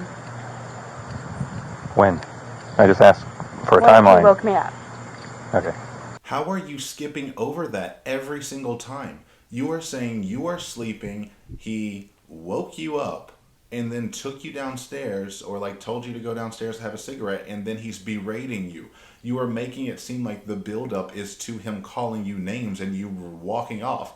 How are you forgetting he hit you as you got up, or he hit you to get you up? How? This is twice now. I don't believe this at all. The biggest issue in that, to her, are the name calling, because I believe that's the only thing that's true. I don't believe he hit her that night. I don't know. I don't see it. They said they saw a scratch on her inner ear with dried blood, which would kind of imply that it's an older wound, but not really. But she was arrested, or he was arrested last week for an actual battery for an injury on the same side. Who knows? Who knows? However, how do you skip over twice saying that he hit you upstairs? No. He woke you up. 121, By hitting you? Is that what you're telling me? Or what happened? I need you to tell me. He kicked the door open. He's kicked the You're door adding a lot of details that I need you to be very concise with. Yes, sir. When I'm telling you, I need a timeline of the events. Yes. Exactly. She can't do it. Adding another detail. He kicked the door in. Of course, we know from the affidavit she added that detail, but she didn't say that yet. Now it's, I was sleeping, he kicked the door in. No, he hit me when I was upstairs, but we went down. The only plot points she has been consistent are she was sleeping, she went downstairs to smoke a cigarette, and he called her names, and she ran away. Now we're adding in details to try to fill in the story. Remember, she says she's only had 2 drinks 4 hours ago, so she is sober. Either she's lying about not being sober, or this is her telling the truth, quote unquote, sober. Nah. How am I going to corroborate your story? He kicked the door open 4 times. Uh-huh. 4th time, I gave in. Okay? Mm-hmm. That's when I got punched in my ear. On the 4th time. Where I was like, don't do it anymore. Just go downstairs. Go smoke a cigarette. Okay. So now, it's always confusing, right? We have tense changes and more details. Now he kicked it in 4 times. We know she said that in the affidavit, but it was here. He just kicked the door. Now he kicked it in 4 times. And on the 4th time, I gave in and said, don't do that again. Oh, and on the 4th time, she got hit because she said, don't do that again. Just go down and have a cigarette. She's not saying he told her to do that. The way she's phrasing it is she told him to do that. Just go downstairs and have a cigarette. And you both did. You're not saying he said, you better get down here, or we're smoking a cigarette, or come on, if you don't follow me, da-da-da-da-da. If he did any of that, and then she said, I was choosing my battles, I was, trying to calm the beast, and I went down with him. But no, she said, don't do that again. Just go downstairs and have a cigarette. So there is a lot that she is omitting. Also, I'm still stuck on the kick the door in 4 times. Is it that he just kicked the door 4 times and then the 4th time she opened up? Because that would make a little more sense, but no, because everything's more dramatized and elevated. It's he kicked in the door 4 times. So kicking it in, shutting, sleeping, kick it in, shutting, sleeping, kick it in, shutting, sleeping, kick it in. I finally give in. And then I just go downstairs and have a cigarette with him. And then he berates me and calls me names. Does anyone buy it? Honestly, help me if I'm having a blind spot or if I'm just being overly harsh or anything. Rationalize this story for me in the comments below if it's something that I can't grasp. I don't know. Maybe I'm too biased at this point. And that's what I did. Okay. And then I walked off barefoot. Okay. And on the phone, you told me that you attacked him as well. Whoa. You what? Why is this not in the affidavit? Why has no one brought this up? You told him on the phone that you attacked him. That's the first time you've been honest. But of course you said that, and of course you omitted it this entire time. The officer never forgot that. He's been waiting for you to bring that up, and you wouldn't. So now he has to. I didn't attack him. He said you exchanged, you had a physical altercation on the phone. That's what you told me. I pulled him off of me. He said he has marks because I was fighting for my life. I was being honest with you. Okay. So are you being honest now? What? You told him on the phone that you attacked him or you exchanged fight because you were, quote, fighting for your life, and that's why he has marks on him. So you're already planting a seed of, come over here, I'm the victim, and if you see marks on him, it's only because I was fighting for my life. That's the only reason. But then I'm never going to bring that up. What? So you completely skip over in your story. It's I'm sleeping. He wakes me up. He doesn't like me sleeping. Go downstairs, have a cigarette. He's calling me all these names. I run off barefoot. Then it's I'm sleeping. He kicks the door in. Then it's I'm sleeping. He kicks the door in and he hits me. And then I tell him, just stop. We're going to feed the beast. We're going to go downstairs and smoke a cigarette. He calls me names. I run off barefoot. Now it's you told me you attacked him. And I do not think he would put the words attack in your mouth, but maybe he did. However, you said, I pulled him off me. I pulled him off me. How does that work? Do you push him off you? I pulled him off you. Do you have like extendo arms, like Fantastic Four, get away from me? Fighting for your life, he has marks on him? Absolutely not. I bet y'all got in a brawl. You probably hid in the door. You probably hid in the bedroom. He probably kicked at the door. You probably opened the door and you said, calm down. Let's just go smoke a cigarette. Let's both calm down. Let's both smoke a cigarette. After y'all both got in a fight. And just like the paddle boy, you probably did something, ran away, and then he came and followed you. And that's why he was upset. And in your mind, it's, well, naturally I was just sleeping. He didn't like it because I was sleeping. I don't buy it. I don't. And especially this was like at, 9 p.m. or before 9 p.m. when all this went down. So I don't believe you were just sleeping and he was just on a tirade. what have you, whatever. The story falls flat again. Every time I have a degree of belief in you, wanting to believe something, hoping that a story makes sense, it doesn't. And you always omit what you do. You always omit the details of what you've done. You did that from moment one. You would have never brought up that you told him you hit him on the phone. Never. And now you're saying to us, I was being honest with you. When? When were you being honest? Genuinely. When have you ever been honest a moment in your life? That's extreme. I know. I'm sorry. I'm over it. So what happened? Because you didn't include any of that in there. This is what happened. But you didn't include any of that information in the story you just told me, so I'm trying to get a timeline of what happened. Then I come downstairs. So he kicks the door open. 4 times. He kicks the door open 4 times. And then what? And then what happens? He's always talking about his kids. Pardon me for saying, a cunt and a bitch. And not a mother. Okay. So we skip to the end again. He asked you, what happened? How did you get hit? Why didn't you tell me that you had hit him back? Oh, well, this is what happens. Well, tell me what happens. He calls me this. Or no, the thing that jumped out to me, she said, he's always talking about his kids. Oh, God forbid he care about his kids. God forbid that. I'm thinking that's what got her really angry, because he's talking about his kids. She's saying he always talks about his kids. She probably mentioned that or brought that up of, why are you always talking about them, or this or that? Why can't we ever do this? And then he retaliates with, you're this, you're that, you're not a mother. Now you're riled up. We know that happened, and we know that is the biggest thing in her mind, because she says it nonstop. The hitting sometimes happens, sometimes doesn't, sometimes happens at a certain point, sometimes happens at a different point. But no matter what, he did call her these names, and he said she was not a good mom. And so in her sober state, she darts off in the middle of the night to her son to completely disrupt him.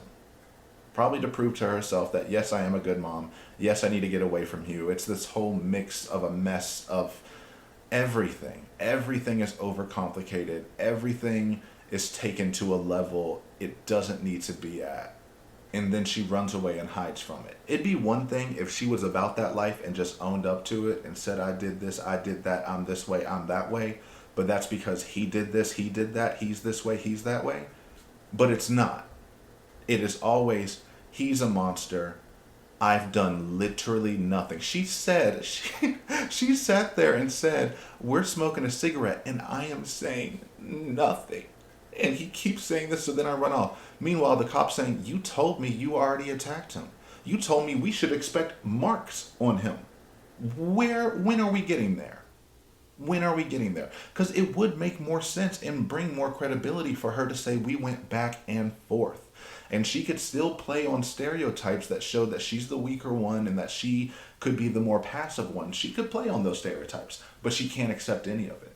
It has to all or none. He has to be the 100% abuser and she's the 100% victim. And it bites her in the ass every time. Well, actually, no, it doesn't. It just bites her in the ass socially because the police are rolling their eyes. No one really believes her, but she's saying the quote-unquote correct things. And there are visible marks of some kind. But it's obvious to everyone that she is never telling the truth. Okay. I'm just trying to sleep. Okay. So, feed the beast. Go downstairs. That's after this. So why are you leaving that out? You're not telling me how that happened. Again, that's like the 3rd time you've done that. I don't know what you want me to tell you. He got on top of me and punched me in my ear. That's what I want you to tell me. Yes. And I've asked you like 4 or 5 times. Okay, well, I didn't know you needed that specific. Oh, shut up. What are we even talking about? I didn't know you needed to hear that specifically. So when you asked me what happened tonight and I said I was sleeping, he yelled at me and then I ran off barefoot, I didn't think talking about when he punched me in my ear was important enough. I didn't think that was in your question. You didn't specifically ask me, did he hit me in my ear? You only asked me what happened. How am I supposed to know that? Fine, now I'll give you an answer. God damn, just... You didn't even include it at all. Me and ear. I saw white. Okay, so he kicks the door open. There's that punch up again. Not only did he hit me and I saw white. Not only did he rip my shirt, he ripped my shirt that I bought yesterday. It just never ends. Of course he saw white. Did you see the light? Did you see the tide? Stay away from the light, Sarah. Jumps on top of you. Punches you in the ear. Am I right? Or am I wrong? No, you're right. Okay. You're just sleeping in bed. As I was last time. He doesn't like it when I sleep. I just try to avoid it. So I go to sleep. Again, no one believes that. That is not in the victim's playbook of my violent abuser won't leave me alone, so I just go to sleep. I just comfortably, casually go to sleep. I don't believe that at all. At all. And he's asking her, so this happened, and she's just staring at him. Staring at him like, are you so dumb? Are you really going to keep questioning me? You don't believe me. How dumb are you? How clear do I have to be? And he's like, did I get it right? Yeah, you got it right. And that's what happened last time too. She doesn't realize that it's stranger that her story is the same both times than it is for him to be reactive to that both times. Am I wrong? Maybe I'm wrong. But you being asleep is his trigger is the wildest thing I've ever seen. I mean, I know that like that can exist on top of things, but it's making it seem like, I don't know. I don't even know. I just don't buy it. I don't buy it at all. Okay. Do you see what I'm saying? I just would rather sleep. I'm always tired. Well, why was he back here? You tell me, and we'll both know. Oh, fuck off. I hate this saying. I know she says it in the interrogation and it pissed me off there too because I'm like, who says this? Tell me and we'll both know. That is like some 4th grade ass shit of, I don't know, why don't you tell me the answer and then we'll both know. Who are you? You are the one who called me here. You are the one who wants me to help you and you won't tell me a damn thing. Not truthfully at least. You'll start a story and then you're mad that I don't accept it and then I ask you to repeat the story and every single time it's different. Nothing is the same twice. Not at all.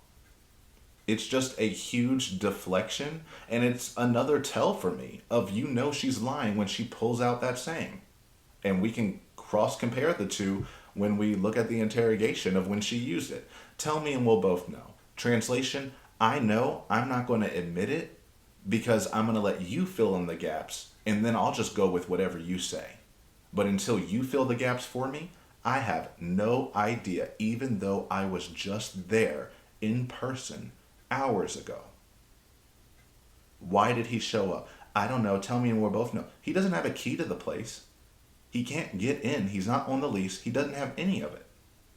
He has your keys, meaning he would have to be there to get the keys from you. Because that would show that she was complicit in inviting him over or having him over there and now just wants him gone. I can never go to sleep. I can never do this. He was arrested last week. You had days without him. And now he's back over here again. And we know from past patterns that even when she got no contact orders, she would weaponize that, saying, oh no, it's okay, come over, it's fine, then calls the police. He's never expecting it. No wonder she says, oh, he's going to act surprised. Yeah, because you probably told him it was okay to come over, you get into a fight, you flee, run away, now the cops show up, and he has to leave again. Well, he's been here for days. No, he hasn't been here for days, and you guys haven't been getting along all fine and good. All fine and good? We know that's her saying everything was fine and dandy. It was a good day. It's all fine and good. He didn't pull that out of thin air. So also on that call, you probably said, everything's been fine. He's been over here for a few days. Everything was fine and good. And then he blew up and now it's been this whole thing and I was fighting for my life, this and that. This is also just an indication of how she acts on the 911 calls compared to how we see her when she has to report her own killing. Now the police are foreign people. She doesn't know them. She doesn't know how to talk to them. She's never heard of anything. But when she's on the phone right now, everything in the world's happened. She knows absolutely everything that happens until he comes in here and tries to corroborate the stories. But no, just another, of course that's what she told him. He was here, what's today? Wednesday? Mm-hmm. I'm going to say he was here on Monday. His bike is here. His clothes are here. Get what you have to get and go. He doesn't like it when I say that. That's why this happens. Okay, so the story changed again. I thought this happened because you were asleep. He kicks the door in 4 times. You open, or whatever. You finally give in after he wakes you up by punching you in the ear. You go down and you have a cigarette. He's calling you all these names. Now it's, oh, he's been over here a few days. No, he hasn't. He was over here Monday. And it's now Wednesday, so a few days. And then she's like, and he goes, and then he asks, well, why is he over here? Ask me and we'll both know. Then you say, his bike is here. He doesn't have a car, which you mentioned earlier. His clothes are here. He doesn't have a phone. He doesn't have a place to live. Why on earth would he be anywhere else but there? Where else is he allowed to go? He doesn't have a car and the bike is there. He would literally have to get there to get the bike, his only mode of transportation anyway. And now she's saying the fight started because she said you need to get and go. Meaning you need to come get your bike, come get some clothes, and then leave. No iteration of this makes sense to me, but this does make more sense on how the fight got started. She was saying, I did absolutely nothing, I was asleep. Now she's saying, she is telling him he has to get his stuff and go. And I imagine this is right after he gets out of jail for her having him arrested the week prior, which I understand that. If he got arrested for battery, she doesn't feel safe with him there and she wants him gone. Okay, why are you lying about everything else then? If you had started saying he was arrested last week, he showed up again, I was afraid, because his bike's in the back and he has his clothes here, I told him, just get this and go, please just get this and go, and I was terrified. He comes after me, I tried to fight myself, to get myself free, and as soon as I broke free from him, I sprinted and ran to Brian's, and now we're here. That story would make sense. But what we get is, I was sleeping, he doesn't like it when I sleep. At any point so far, she hasn't mentioned he's not supposed to be there. She's mentioned the fact that he is there, but not that she asked him not to be. Now she is saying she asked him not to be, and that's why he hit her, which is not a justifiable reason to hit anyone, not excusing that. However, that's not the reason she said he hit her the first time. It's not fair. Ask the neighbor down here. Ask that neighbor over here. Okay. Ask his boss. Sarah, I'm asking you. Exactly. What does this neighbor, that neighbor, his boss have to do with what happened here tonight? How did he hit you? How did we get here? What does that have to do with any of this? This is you just pointing fingers elsewhere because you know you've planted stories with very specific people. That's why you said ask this neighbor or that neighbor, not any neighbor or anyone. And there's a difference. She is pointing out specific people that she knows she's talked to because she believes that they will say what she wants them to say because she believes that they believe her bullshit. That is just so wild. And he's like, no, I'm asking you. I'm telling you. How come when he contacts you after you know he has a no contact order, why don't you call the police? I don't want to get in trouble. Why are you getting in trouble if he contacts you? I got in trouble last time. Yeah, you got in trouble last time because you strangled him on the staircase. There were marks on his neck. You were charged with a third-degree felony. You would have been in jail for that if he pressed charges. But unlike you, he never presses charges. He never calls the police. The only reason you got caught is because you called the police on him. So how many times have you struck him? Have you strangled him? Have you attacked him that we don't know about? You told on yourself when you called trying to get him in trouble because he kicked you off. And then it was revealed that you were actually doing the worst things in this situation, trying to take someone's air away, which you then do again a few months from now. So I don't have time for this bullshit. I got in trouble last time. Yeah, because your bullshit didn't take you and that's why on the phone call she said, I was fighting for my life. He has marks on him because she, quote, got in trouble last time. Because she knows when they show up, they're going to see marks all over him. And while you're going to go up there and point your ear at them and say, look at my ear, you're going to beg them not to look at him, not to find any injuries on him. How is that fair? One last I gotta take my son to school tomorrow. Then why didn't you spend the night at Brian's? You were already there. It's the middle of the night. You could have just slept there and taken him to school in the morning. But no, you needed to call the police so that you could get back to your place so that you could take him to school in the morning. You weren't going to do it, and you aren't going to do it. And you know now that this happened, you get to call Brian and say, I'm so sorry, I'm just so shaken up. Can you please take our son to school like you've been doing pretty much 95% of the time? Oh, thank you again. My poor life, poor me, poor me. Sleep in my bed. It's not fair. Remove him, please. Sarah, I'm going to do my job. Don't worry about that. What I want to know is why you're not doing your part in all of this. Oh! And I'm glad he told her that. I'm going to do my job because she has been directing everyone nonstop since the moment, all night. She has been telling everyone else what to do. Ma'am, I'm going to do my job. And he actually just says, Sarah, I'm going to do my job. Why aren't you doing your job? Why is he over here again? I was just here last week arresting him. Why am I here again? Please remove him.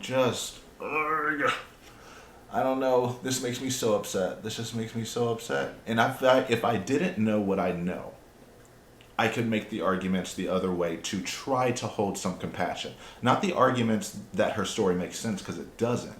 But to be like, well, not all victims X, not all victims Y, not all victims Z.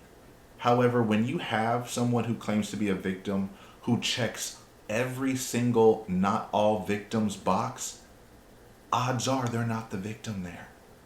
I mean, that's just odds are. Every victim and survivor is different. No one fits any perfect mold. No survivor is perfect. And you don't have to be.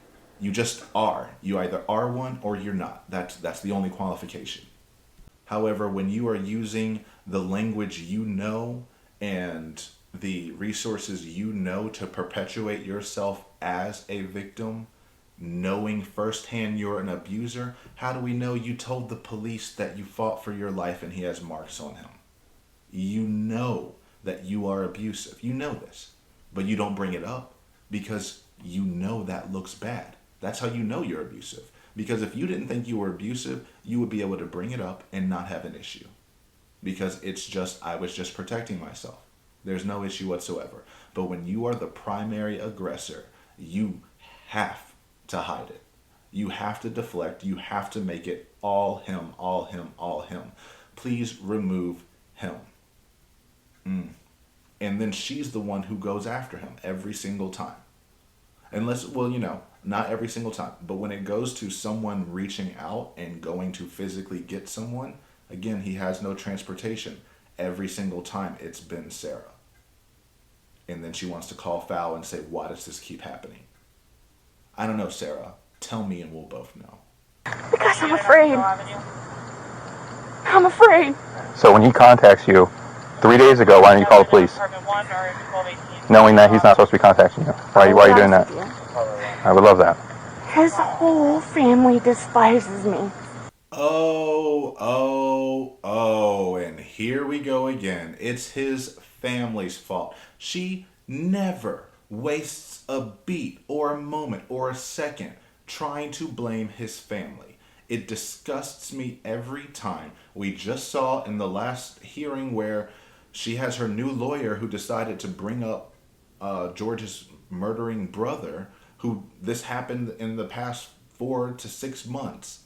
But they're bringing it up now because his family has to be the villain. They have to be. Because if they're not the villain, then she is. His whole family despises me. I'm afraid That has nothing to do with it. Yes, it does. No, it does not. You don't want him there. They don't want him there. How does that have anything to do with you? Oh my gosh, you got beat up one time after you beat everyone up a million times. And now it's his family, his family, his family. So his family is the reason you let him stay? Does not make sense at all. If they don't like you, why do you not stay away from him? I don't get it. I do not get it. And has he threatened being like, oh, if you make me leave, I'm going to get my family on you? No, no one has corroborated that because not a single family member has said they wanted to keep him there. They did give him the ultimatum of, because she keeps kicking him out like she's doing now. Monday is fine. Wednesday, get out. You have to get all of your stuff and leave. These are like, she's having him do full life moves. In, out, in jail, out of jail, in jail, out of jail. Whatever she wants, he must do. Yet, his family is the danger. It just made me so mad how many times she basically called them killers in her crime scene body cam footage. Basically, a dead woman. Scrambling. From playing hide and seek. I don't know if I talked to you or, like, I have, like, serious concerns. Like, who do I talk to about that? About what? With his family. Like, I have genuine concerns, especially with him having my son over here. Okay. I'm fearful of his family. Why? They don't like me. They have never liked me. It's a bad situation, especially with this now. So I want you to know, and I'm telling you, I have genuine concerns about his family. Okay. I'm telling you, personally, honestly, I am scared. Like, who do I need to talk to about his family? Like I'm afraid to link you now. I will wait. I will wait until the detectives come and talk to you, and you could discuss that with them. Okay. So tell the detectives. Yes. He said that I needed to tell you guys about his family. I'm just telling you, like, this is gonna be a I'm while. afraid for my life. I want you to know that. I am afraid for my life. His family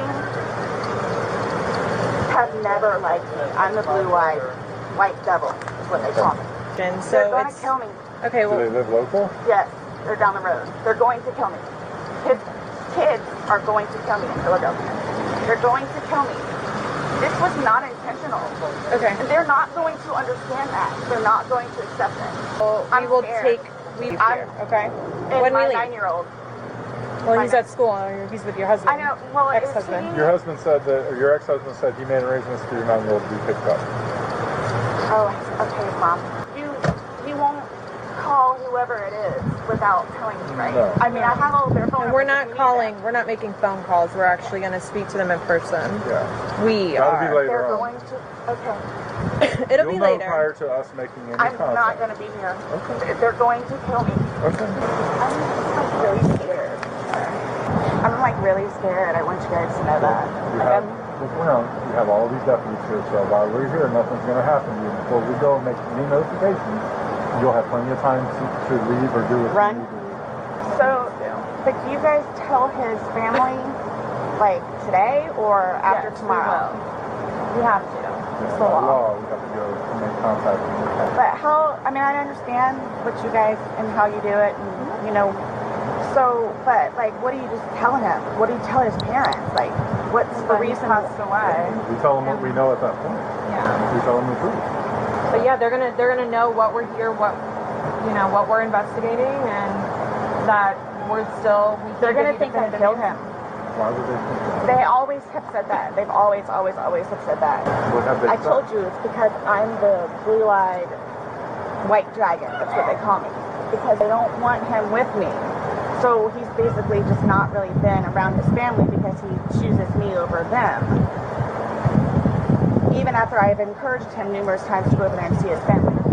Unforgiving, they'll say that, where they've never accepted me, and everybody in his family has threatened to kick my ass, so especially his sister. He had to pull her off me one time. because then we're liable. And then his ex-wife in Philadelphia, Well, she's in Philadelphia, but yes.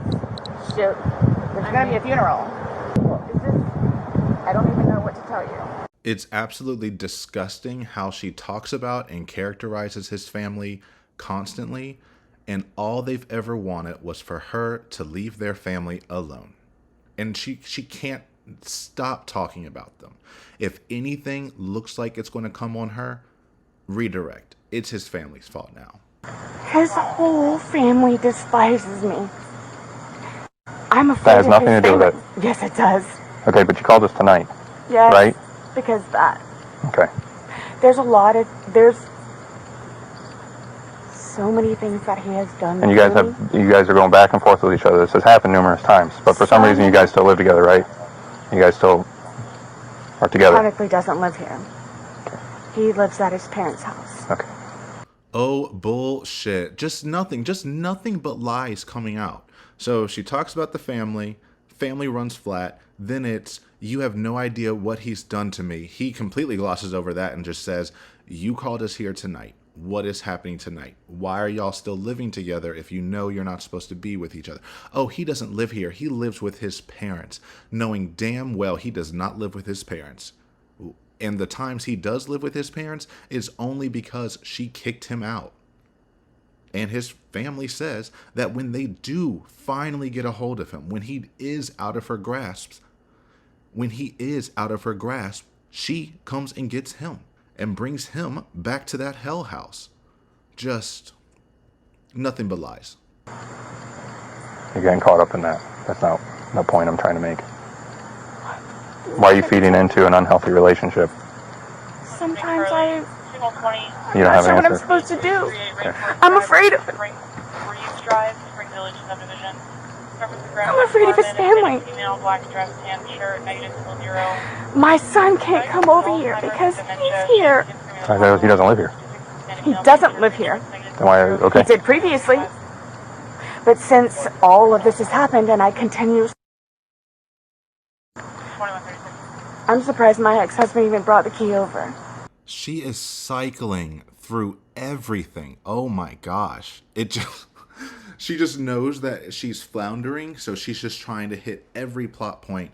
Why are you feeding into the relationship? Instead of claiming any responsibility on her own part, it is, I don't know what to do. I'm afraid of him. I'm afraid of his family. What about my family? My son can't come over here, but he doesn't live over here. Well, yeah, he caught her up on that one, being like, George doesn't live here, why can't your son come over? Well, he used to before all of this. What is all of this? And when exactly did you have him kicked off the lease? Just a fucking mess. And to just zoom out for a second, zoom out. Normally, asking these questions to a DV victim / survivor is horrible. That is the last thing you want to ask them. You don't ever want to ask a survivor, why are you feeding into this relationship? And she was right in the first part. I don't know what to do. And she probably does feel that way sometimes. Sometimes. But she knows what to do the other times. She knows what she wants him to do, and she makes him do it. So it is this very mutual toxicity. However, she has shown and proven to have the most power in this relationship, in this dynamic. I mean, look who's hiding right now and who's not, and who's lying their ass off to get him kicked out, which she will be successful at, because this is what she does. She lies about a story that makes no sense, but because she does have injuries and she's crying, or not even crying, but fake crying for herself, the police have to do something. So normally these questions are horrible to ask a survivor. However, the officer, I don't think he sees her as a real victim. I don't see her as the true victim either. So these questions are very appropriate. Why are you feeding into this? Because you want that control. Because you like it. Yes, there are times I believe you that you are genuinely fearful of him, that you are genuinely fearful of his family, but that's not a majority of the time. And that's only after you've gone too far. You don't mind picking and picking and picking and picking and picking until they turn around. Now you're in fear for your life. I think he wants to do the same thing where it's just get him out. I want to see my son. It's not fair. Okay. You know who it's not fair to? Your son. That's who it's not fair to. You will never stop using him as a pawn. Ever. And it disgusts me every single time because I think she might have some humility, right? Like realizing, oh, I do love my son and I realize that this is being very manipulative. Maybe I should try to protect him. Ever. No. She never tries to protect anyone but herself. Ex-husband doesn't mind dragging them in. Anyone else neighbor-wise doesn't mind dragging them in. Son, as long as it'll help her, doesn't mind dragging him in either. And she thinks this is going to help. See the little boy that I showed you earlier? I just want to see my son. This is the real reason why she introduced them at the beginning of the night. She's not dumb. I mean, she's stupid, but she's not dumb. That is why she showed him. So that it would elicit sympathy. And she knew when she would get to this moment that whenever she brings up her son, now he knows what she's talking about. Now he'll believe her. Fuck off. All right. Well, how much of the you gonna fill out all the paperwork for me? All the domestic violence paperwork? Like have always. Is that a yes? I'm looking for a yes or no. I just love how over it. Trina's over it too.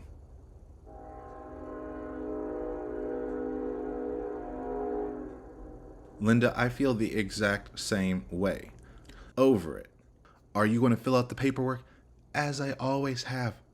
It's a yes or no question. Because first of all, we know you haven't. You rarely do actually.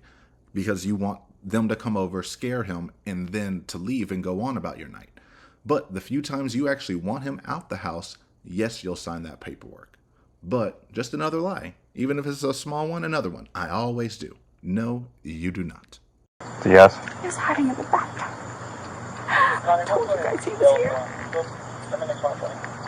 Yes. All right, come over here. The fuck was that? She says, he's hiding in the bathroom. I told you he was here. No one doubted that. You are the only one who is very hung up on him being here. We all assume that he is, and hiding, and just trying to get him out. Good grief.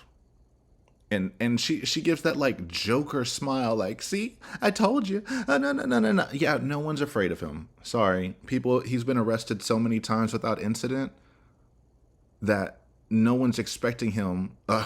If it's you getting arrested, now we expect fireworks. We would be scared. We would have SWAT, National Guard, flown in, helicopter down, because no one knows what to expect with you. But you are the only one trying to fan up this mythic monster. And again, not saying he's not violent, not saying he's not aggressive, not saying he's not abusive, but who she says he is and what everyone else has seen does not align. Even when he gets aggravated and angry and violent, it is never to the degree or has the presentation that she says it does, according to everyone else and how they've seen him and interacted with him. And of course, everyone interacts with everyone else differently. But you have to weigh into account who is a more reliable narrator. His stories almost always are consistent. Doesn't mean they're always the truth, but they're always consistent. It's a side, and it is rarely just this humongous fabrication from the evidence that's been presented. Maybe at trial, all this new magical evidence in those mythic boxes will come out and show him for the monster he truly is. I don't think it will. I think a monster will be revealed at trial, but not the one she thinks will. Good morning. 55 possible number of Hartsfield Drive in Wawa. This is mail 30 years of age, very short duties, biggest shoulder, 2136. Let's go to the front. I'll bring it to you.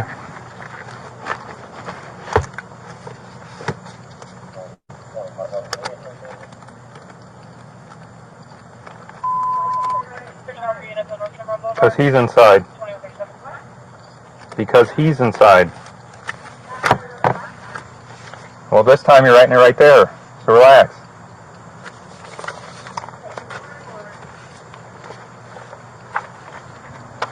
Taking my word for what?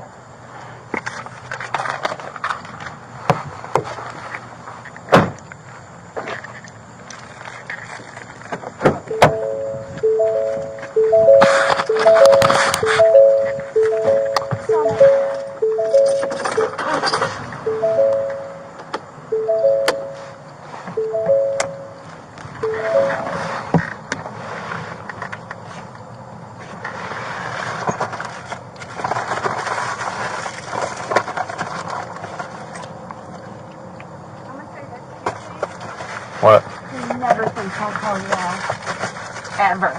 Okay. What does that even mean? She said, he never thinks I'll call you guys. Ever. What do you mean? You've called them 16 times. Everyone thinks you will call the police. The police think you will call the police. What is going on in her brain? She wants him to be like, yes, I'm your knight in shining armor. We will always come here to protect you. That bad, bad man. He will learn his lesson if it's the last thing I do. No, go sit down somewhere. This is why when she said I was out there doing nothing and he was calling me names, I said nothing. I don't believe that for a second. She can't keep her mouth closed if you paid her, which would be the only job she's had in years. And he could not care less. Couldn't care less. She wants him to praise her for calling the police. Thank you for doing the right thing. Now go sit your ass down.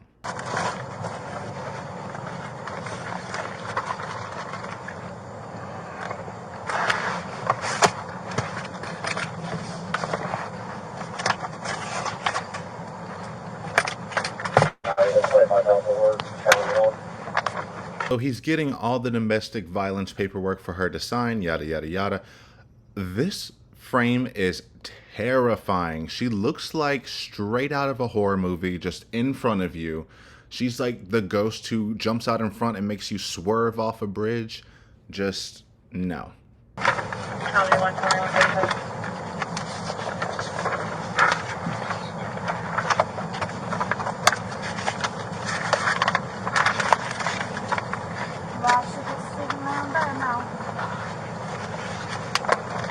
She said, I finally get to sleep in my own bed now. And he gave nothing. Nothing. And she's just going to keep trying to make small talk because she has no self-awareness to realize no one wants to talk to you. We're done here. We're going to get you to sign this paperwork. We're going to arrest this man and we're going to leave you alone because no one wants to deal with you, nor does anyone actually think you're a victim in this situation. Well, at least not this officer. I can have my friend come over? It's your house.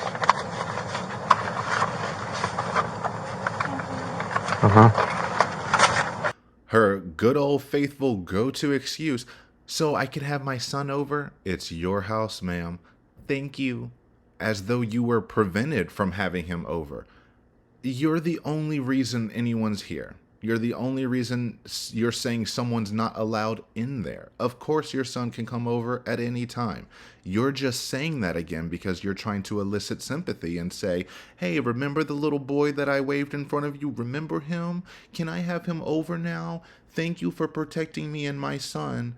The son we all know doesn't like going over there and doesn't go over there much at all. But it's convenient for you to be a parent now in front of a police officer, which you'll conveniently forget in the morning when you actually have to take him to school. I would bet my entire salary she did not take him to school the next morning. Bet it all. Double it. Give it to the next one.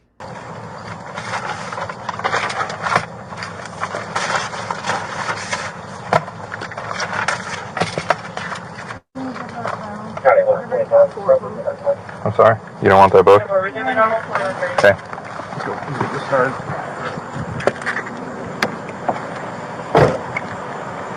Right here.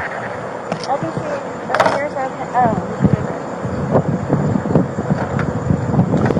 I write your name, what happened tonight, to include you being struck. I need all of the information in there, okay? Are you going to take a picture of it?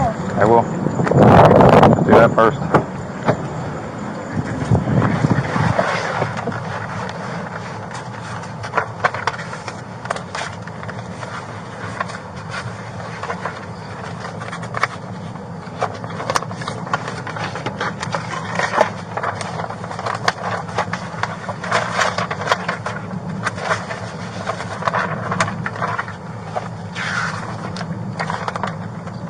He is beyond over her. Can't even pretend to give her the time of day. And that stare up she gave, I'm like, she's mad that he's like, I need the details, what happened tonight. And she's looking up like, oh, you don't believe me? No, we want you to write it out. So I wonder what her handwriting looks on this one. But I bet it's going to be a struggle trying to get out all the details. And this will also determine whether she's drunk or not, or give indication. Obviously, we won't see it, but he will. Is it chicken scratch and you have to fill in the blank, or is it a coherent story? I guarantee it won't be a coherent story.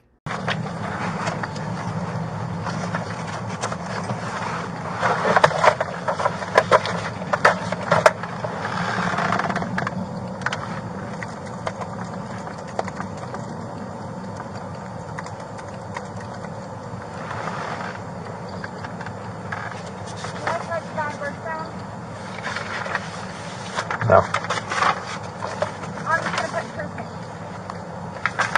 Sounds good. I couldn't really tell what she said. I tried to listen to it again. What I kind of got was she's saying, could I try and maybe drive blank around, or can I try and blanky blank around? And he says, no. And then she says something else, and he's just like, I don't care. Because she says, like, I'm just going to put blank. And he puts the thumb up. Good for you. Can't stand her. And isn't this a theme? How many law enforcement people cannot stand this woman?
She said, do you need me to write down that I went down the stairs and all that good stuff? Girl, that was 90% of your story. Only 5% of your story was I was upstairs and fell asleep. Or no, I was upstairs sleeping, and then he barged in and I said, I'm going to feed the beast. I'm going to pick my battles. I'm going to just go down. I'm going to smoke a cigarette with him. Then he calls me this. He calls me that. I didn't say this. I didn't say that. And then I ran off barefoot and I ran to Brian's house and called. That is most of the story. Of course, you need to write down that you went downstairs. So all this time you've been writing about what happened in the room. Whereas a few moments ago, you couldn't tell us what happened in the room. Okay, it's whatever. It's her lie. Tell it how you want. I need the, whatever you told me over there, I need you to write down.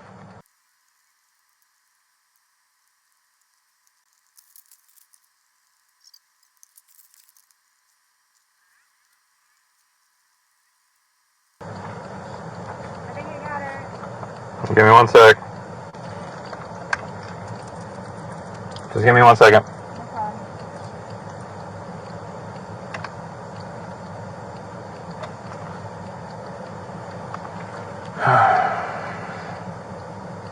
I feel that, sir. You are being more patient than I ever could. Good on you. All right. Go to the front. Go to the front here. Let's go to the front. Let me see what we got. I'm sleeping on George Gifford.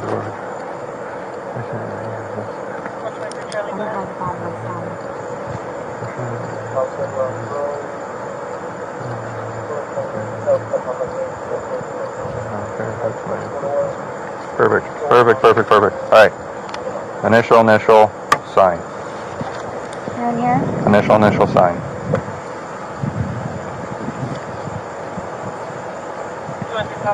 Thank you very much. Here? Sign. Yep, right there. Yes, you read the whole thing? Yeah. That's exactly what you told me over there. So, thank you. Girl, don't give me that shrug shoulders. Your story has not been consistent this whole night. Finally, you got to sit down and I sped it up times 10. So she took probably 5 to 10 minutes just writing that out. That short little story out. So I'm glad you did get the details correct. Congrats. No. Now hold on to the pen for a sec. You sign these. Victim confidentiality. I know you're going to have another one.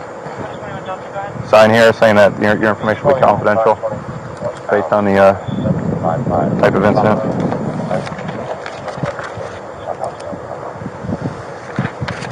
Never.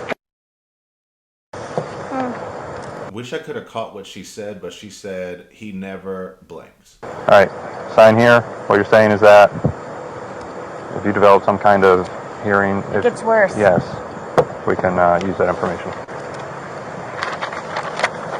Am I sign my middle name too? Just however you normally sign. This one, like that, Sarah Boone.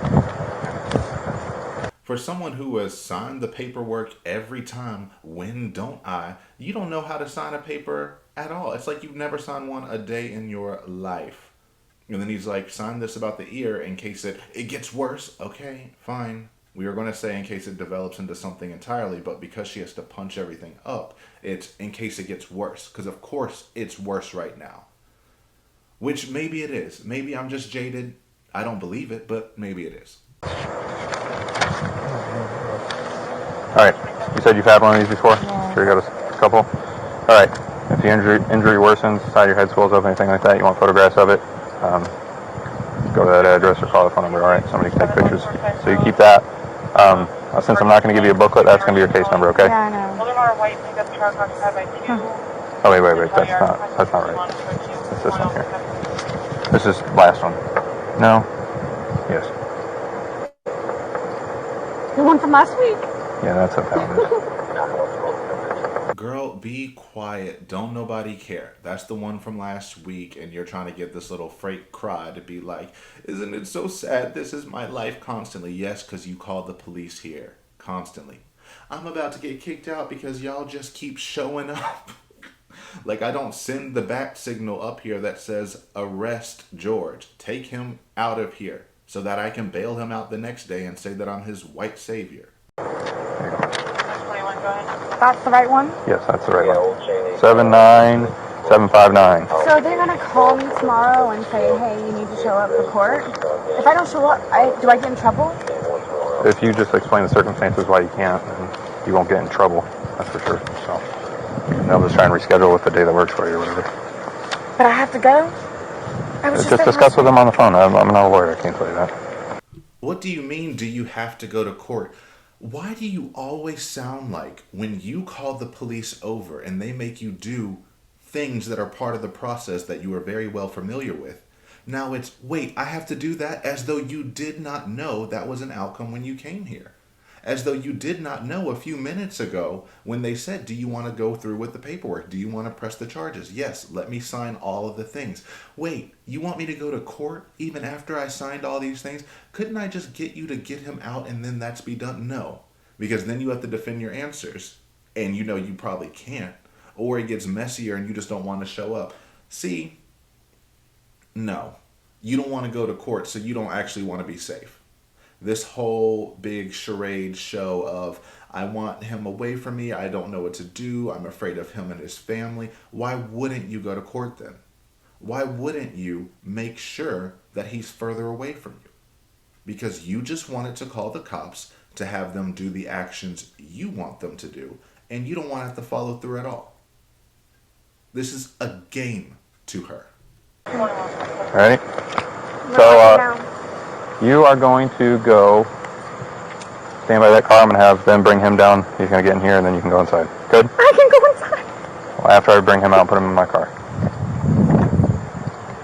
Found it. There we go. Take care. Yep. Ugh, I'm going to say it's because it's late, but everything about her just annoys me right now, because Jesus Christ. You mean I can go in? You mean the thing that I called you to do and you said you would agree to help me do, you're finally going to do, even though we've been in the process of doing it the entire doing night? Let me jump for joy. Oh, you're saving me. Uh-huh.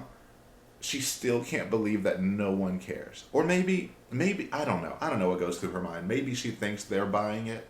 Maybe she keeps laying it on thicker and thicker because it's like, oh, they have to believe me if I keep doubling and tripling down.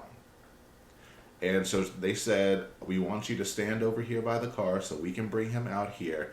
I imagine it's going to be a whole show. But unlike the show in June where she just screamed her head off nonstop, asking for George, where he is, this and that, why is he getting arrested, she's going to be over there, and I bet the sight of him, she's going to just gasp.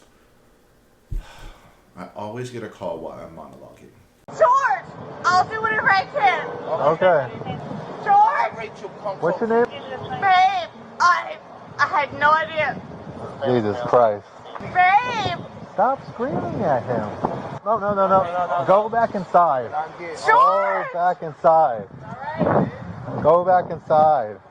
Jesus. Do you need Jesus right now? I don't. Just go inside and call Mom and Pop. How's Henry over there talking to him? Henry's the property manager. Why is this What all... do you want me to do? You need anything with me? I need you to go inside like the past 5 minutes. We need the phone number. Goodness gracious. All right, go. George! Babe! George! What do you need to do? And we're back. Yeah, every time the police are around, it's a show. Non-stop. Every single time. 1070.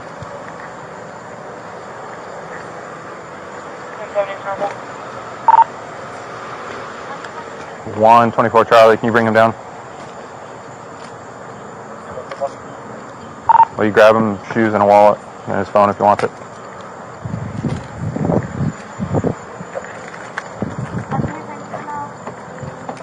No. Just call us sooner next time. It definitely is because it's late, but I hate that little weak ass, thank you, I'm so defenseless. I am being so petty this video is so long. Why is this video so long? Whatever. Yeah, whatever. That's right, yeah, I'll do that. Oh God, of course, she couldn't just let it go. No, aren't you going to take a picture of my ear? Remember, I went over and I showed it to you. Look at me, look at me.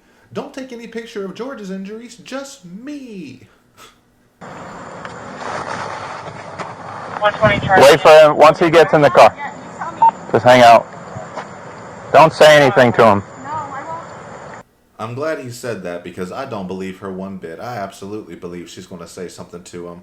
Or if she doesn't say something to him, she's going to say something within earshot so he hears her voice.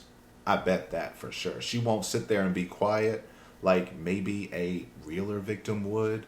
Especially if you're too afraid to talk, in this scenario.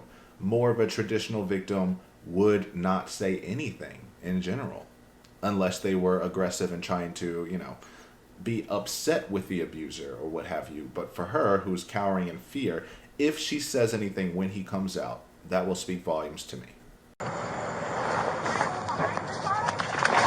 That car? Yeah, go ahead.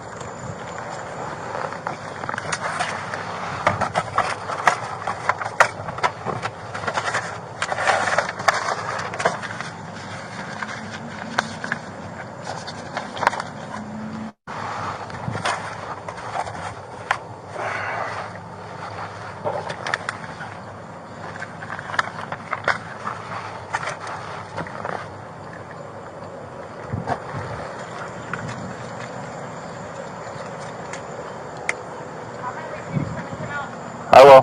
Thank you. I think she said, let me know if you need anything else. And he said, I will, thank you. I mean, they've told you, we need you to be quiet and get behind this car so you don't talk to him or look at him. But you can't do that. You can't not talk. Just like me in these videos. Every time I interrupt, so does she.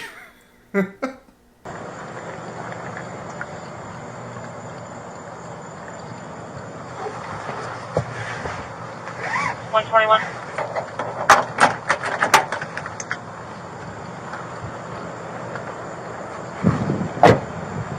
121 or 121 also. What?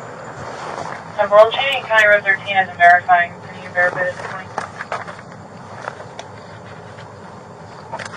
Colonial and County Road 13 will be on County Road 13 just north of Colonial. Of course, 150.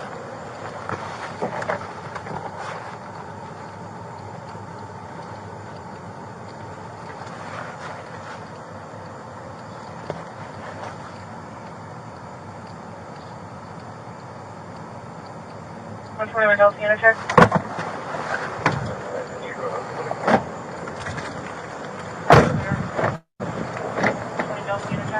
Oh, George.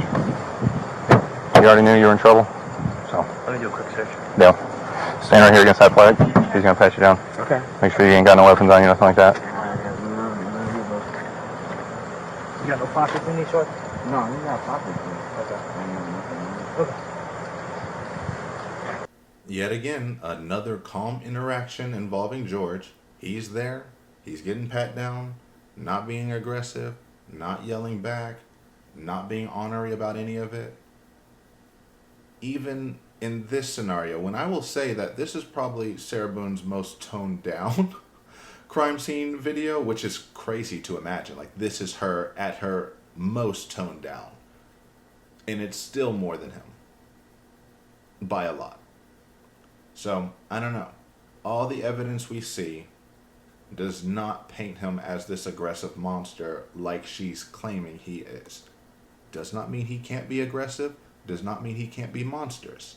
However, her characterization of him is that he is always violent, always drunk, always controlling, always this, always that. And she is always the victim. It's not what I'm seeing.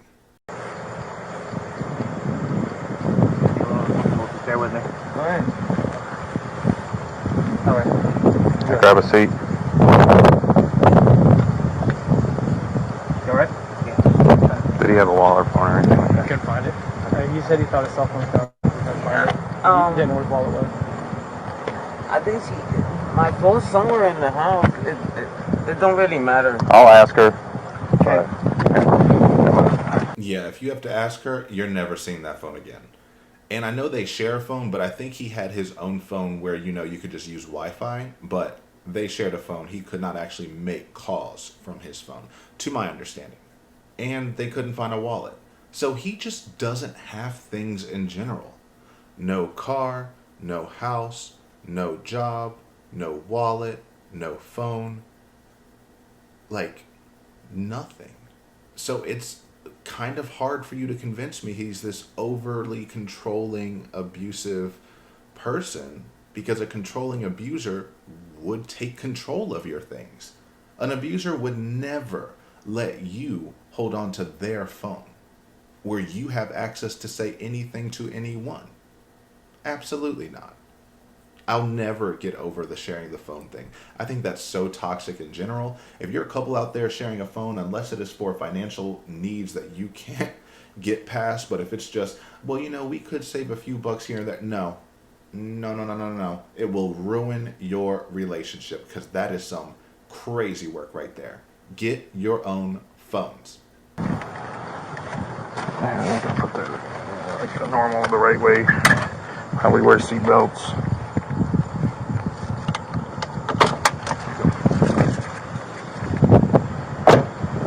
I need to take a picture. If I give you a camera, will you take a picture for me? Yeah. He said, if I give you the camera, can you go take a picture of this lady's ear? I can't look at her for one more second. But it is funny that he actually did help George get his seatbelt on. I mean, he had to, but just the parallels of him being so over Sarah. And he's nice and cordial to George, and it doesn't seem like he's annoyed by him, because he's not really that annoying. I mean, in these situations, we don't know in general. Maybe when he's drunk, he probably will be annoying. That's what everyone says. When they're drunk, everyone just wants to end a conversation as quickly as possible. She does not pick up on that.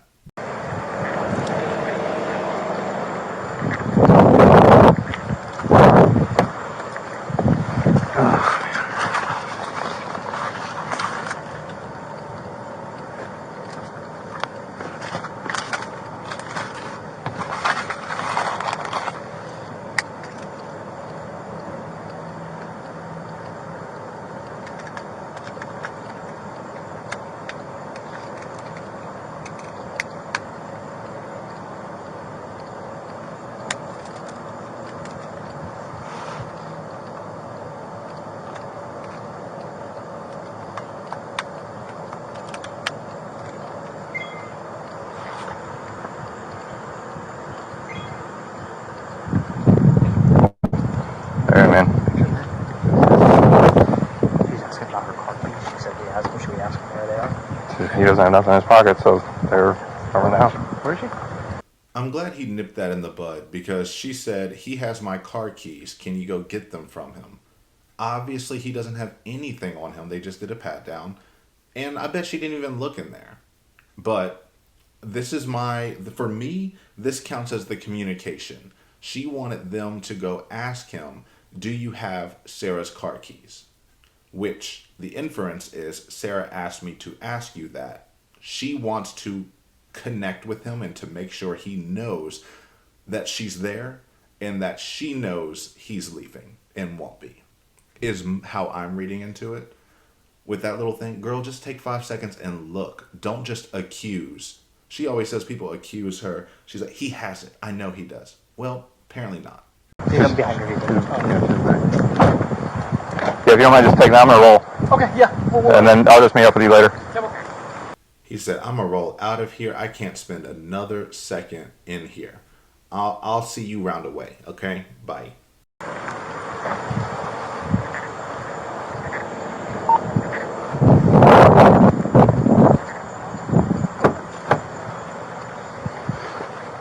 All right.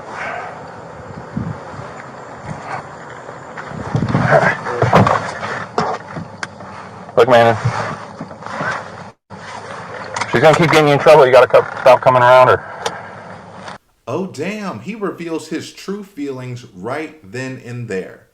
Hey, man, if she's going to keep getting you in trouble, you've got to stop coming around her. The best advice he could probably hear ever. Of course, he won't take it, but I really wish he would have. But the cop just admitted, if she's going to keep trying to, that means he didn't believe a thing she said. Not one bit. I mean, we got that feeling. He just confirmed it.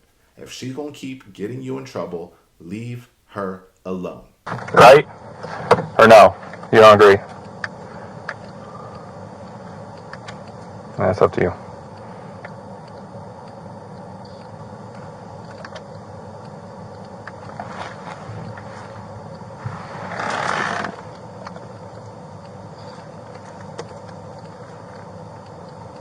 Wow, that silence is loud. And he tried to offer him good advice. No response. And I mean, his reaction is justified. That's up to you. I'm telling you what, you're not going to say anything. That's up to you. However, again, he's not around anyone now. It is just him and that police officer. He is saying nothing. He is not showing aggression. He is not blaming her for getting him in trouble. Nothing. And that's what happens whenever anyone points out the abuse he faces to his face. He says nothing. I'm not calling the police. No, she didn't hit me. No, I don't know how I got these scratches and marks on me. No, I'm not going to call the cops. No, I'm not going to stay away from her. So he needs to take his own responsibility for, I mean, just like he told Sarah to take her responsibility for feeding into it, George needs to take responsibility as well. I mean, he has less of a choice because he just doesn't have any kind of foundation to fall back on. He has his parents and family, which I imagine if you are living with alcoholism, are going to be pretty judgmental, even when they try to offer help. So I'm sure that doesn't help you internally.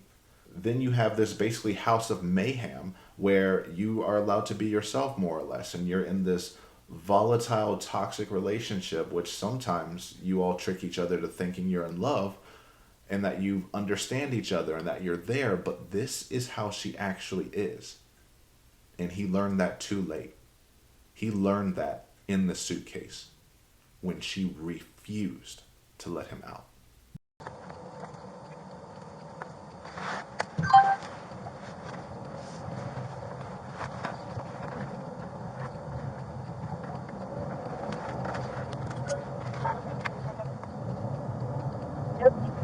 For one inspection of South Cyber Springs Parkway, near the Cyber Springs subdivision, coming from the area. No else near her, 1151.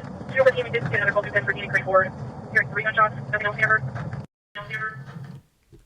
So basically, nothing happens this entire drive to the police station. He is completely quiet the entire time, which again feels like it's a little more telling than not.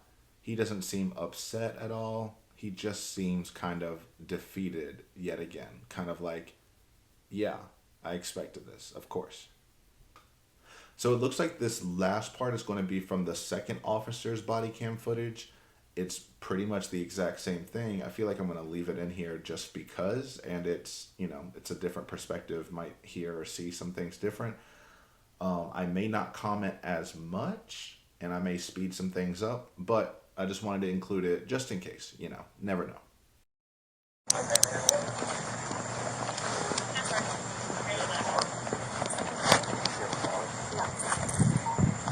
My fault. She does have my teeth though.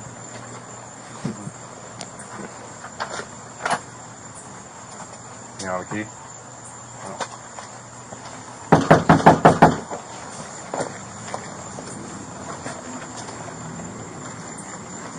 I'll see these in here, guys. You have both of these? That's your hand over there. I can't get that. You told me you already got your towel. No, I can't. Is there a back door or a sliding door? Yes. You mean... Nope.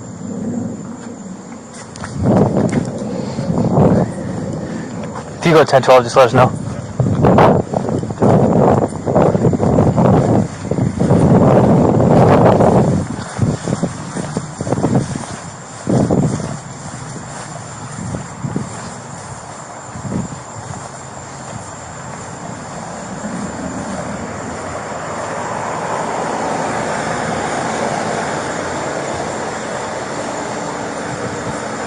Well,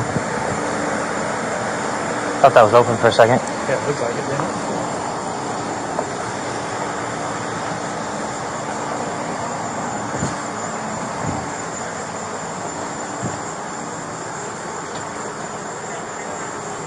Locked.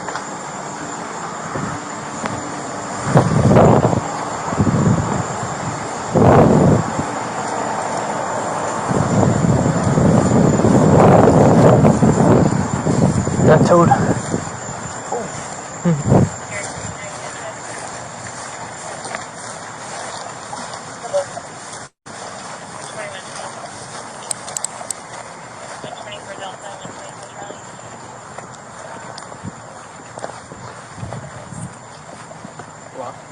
Locked in the back. So he locked the back too. Yeah, the back's locked. Alright, well, you want to call your ex-husband? You got a phone? It's about to die. There's a charger in back. That's not to say that he's not in the house. The elevators on the second floor if he's gonna leave. Excuse me? That's not to say that he's not in there, just because the doors are locked. To me, she's a white female, purple shirt. I don't understand what you're trying to say. You think he's inside? Yes. Okay, well, we need a key so we can get inside and see if he's inside. That's what I'm getting at. Even seeing it from this angle, that reaction still doesn't make any sense to me. They're over there knocking on the doors. They're checking all the doors to see if they're locked or unlocked. He is saying that they are all locked. You are saying you have a dead phone. They knock on the door again. This is like the third or fourth time they've done it, so it's the first time. Well, it doesn't mean he's not in there. It doesn't mean he's not in there. Girl, where is this coming from? We expect that. But this just shows how quickly her emotions can elevate and fluctuate. You must be sitting on pin needles 24/7, living and being around her, because you quite literally have no idea what to expect. She likes to use that and say she has no idea what to expect from George. The whole world has no idea what to expect from you. One moment you're happy, the next moment you're explosive, the next moment, thank you, the next moment, where's my son, the next moment. And if your phone's gonna die, there's a charger in back on the back side of the porch. Oh yeah.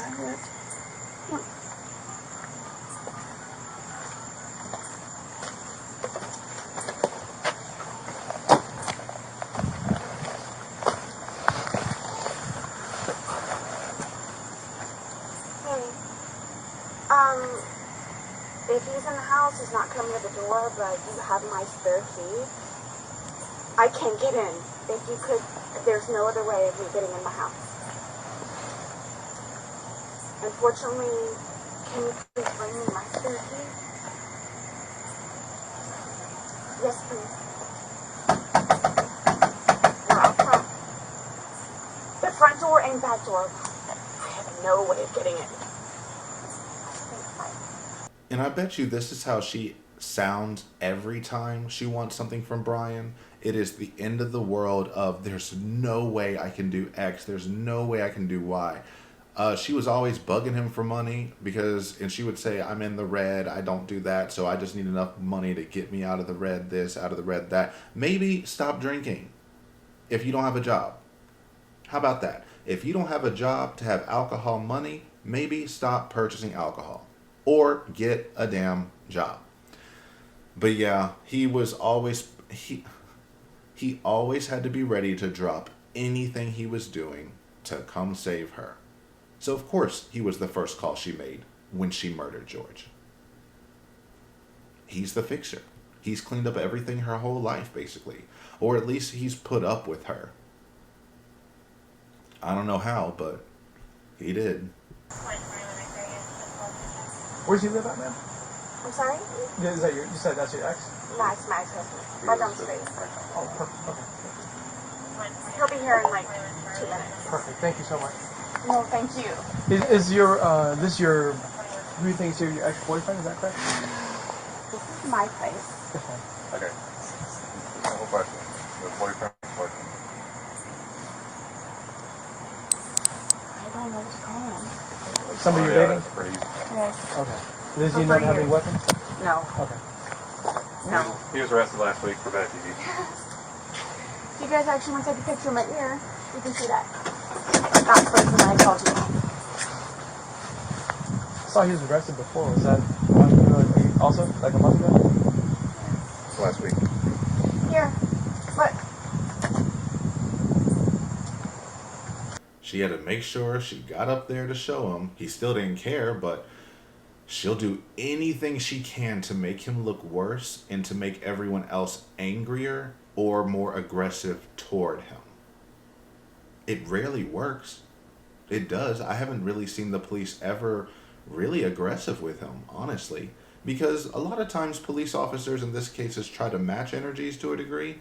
So if he's not hooping, hollering, yelling, screaming, then they don't need to be either, unless he was armed and threatened and all that stuff. But it's clear he didn't do that by their demeanor. If he was uncooperative they would not be treating him the way that they have treated him. Meanwhile, allegedly, Sarah is cooperative in every manner in these situations, and they can't stand her.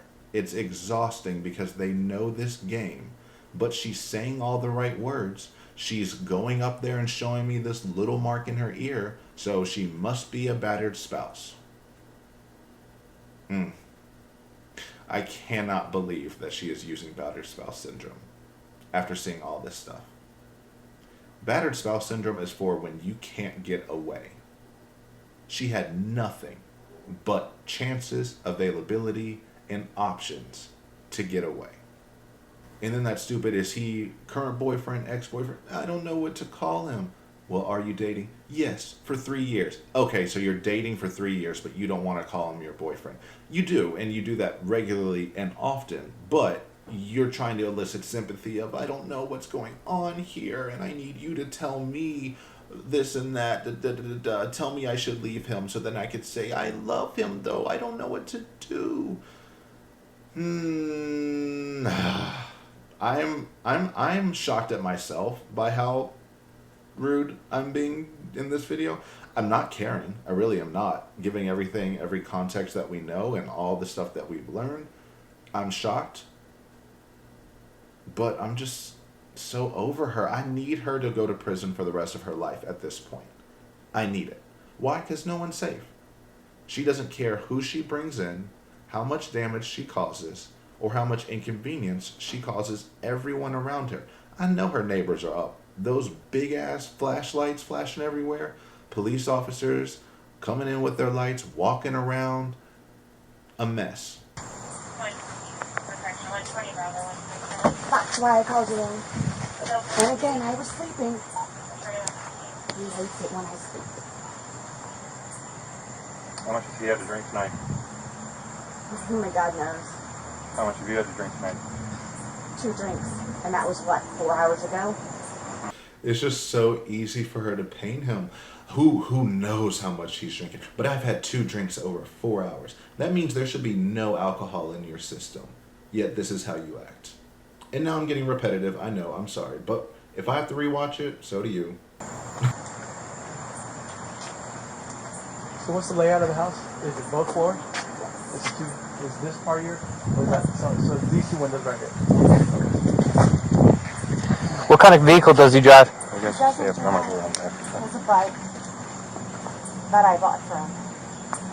Oh, see, I didn't even know that or catch that. So he has a bike that she bought him. The bike that the only mode of transportation he has doesn't even belong to him. I thought she owned the car, but he had a bike. So he has nothing, no way to transport himself anywhere besides walking. And that you bought, you mean Brian's alimony bought. Because why? For 2 years you didn't have a job. So with what money are you buying shit with? Credit cards? Not real money? I don't get it. And apparently the alimony was like around $1,000 a month. How are you living off of $1,000 a month? And that's just rent, utilities, whatever. Maybe it's dirt cheap wherever she lives, but to live off of that little money and to be able to buy as much alcohol as they consume, the math is not mathing for me. I don't really care enough to crunch the numbers. That's not my business. But no. Of course she bought the bike, or she's going to claim ownership over that. Another way she had control. Just another. It never ends. I see a little bit of movement on the blinds. Is the AC usually on? It's either that or my dog. I have a blind dog and a deaf dog. Oh, gotcha. Okay. So I have a feeling it's probably Tess. Gotcha. She mentions this all the time, and she makes sure it's part of her personality to mention it to everyone. I have 1 blind dog and 1 deaf dog. Those poor creatures, I hope they have a way better life now if they are still living. Because, wow, 1 blind, 1 deaf, they couldn't escape either. But I bet she thought she took care of them as well. Doubtful. She didn't even have a crate for them.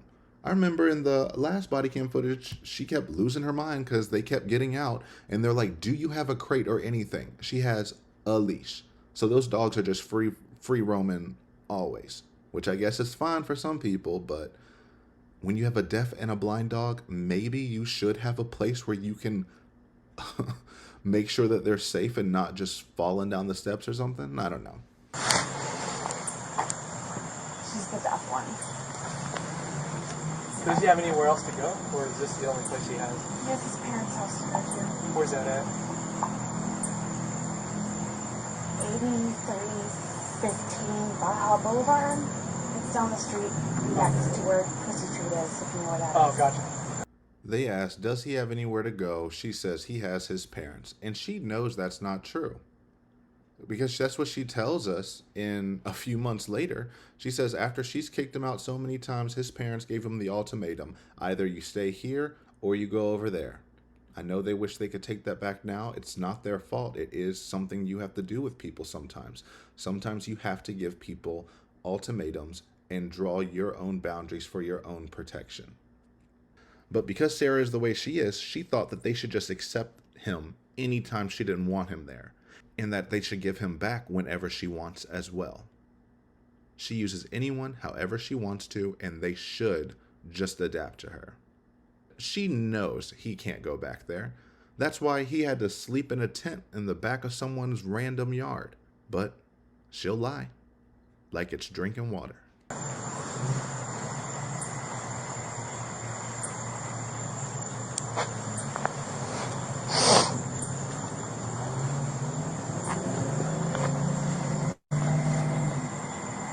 Guys, can I say something now? Sure. If both doors are locked, he has to be in there. Why is that? You can't lock it from the outside? No. Doesn't he have a key here though? Unless he took my spare key, which I'm pretty sure he probably did. He has to be in there. Okay, now I'm glad I watched this angle because I can actually hear things better. She said, can I tell you all something? If the doors are locked, that means he must be inside. Well, can't you lock it from the outside? No. I mean, not unless he got my spare key. Whoa, but you already told us on our way here that he has your key. So either he has the key or he doesn't. And if he has the key, then obviously he could lock it from the outside. I mean, everyone thinks he's inside, but he could lock it from the outside.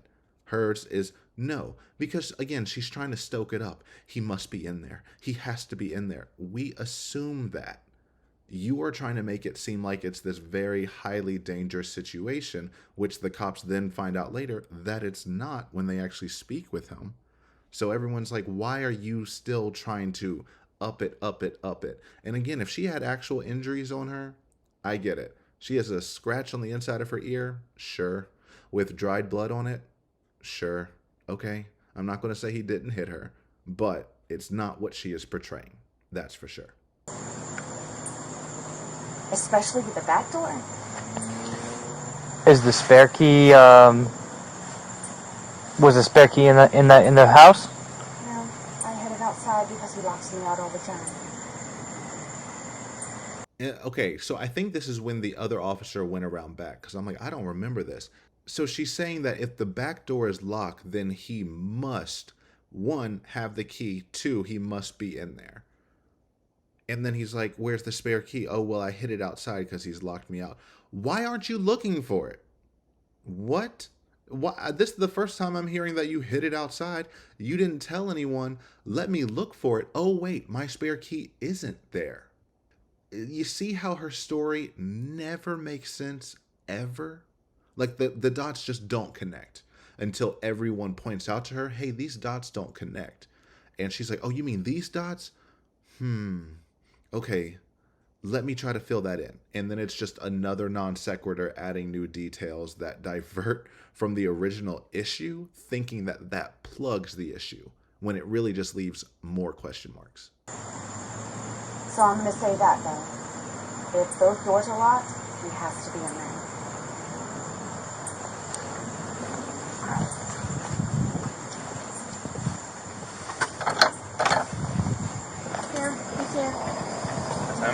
Y'all can open your door. Oh, yeah, you're gonna stay outside till we can make sure nobody's inside. Yeah, no one expected you to open the door, but okay. And again, it's this, well, if they're both locked, he has to be in there. Where else is he going to go, girl? He don't live anywhere. He has nowhere else to go. Why would you think he is anywhere else but there? You even say later on, he never thinks I'm going to call the police on you. He never thinks that. I don't know why he would never think that. I think that's a lie. She was just telling the officer that. But also, you just never tell him you're going to do it. So why would he leave if he doesn't expect you to call the police? See how that doesn't make sense yet again?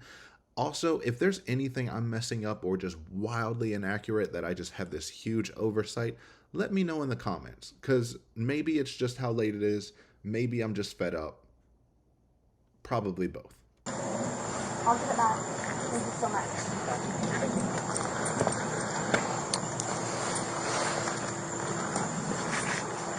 Just hanging out here. I am. I'm not going in there. There's no weapons. George? There's no weapons. Okay. Ask for minimum. Ask for minimum. That's Lucas's. Reference building search. I know, but County 120. It's not possible. 124, Charlie. I'm just telling them. Thanks, sir. You're welcome. Can we get minimum traffic for a building search? Ready to make announcements? Yep. You guys don't have to do that. Ma'am, we have a way to do things. Okay. Just let's do our thing, okay?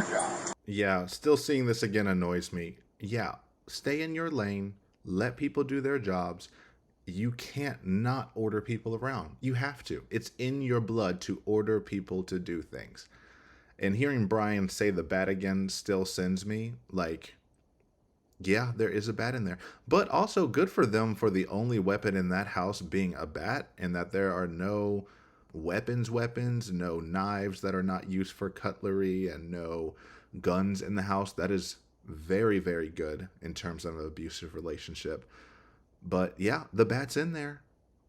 The irony of her downplaying it, this isn't that stupid, or that's belongs to their son, trying to deflect away.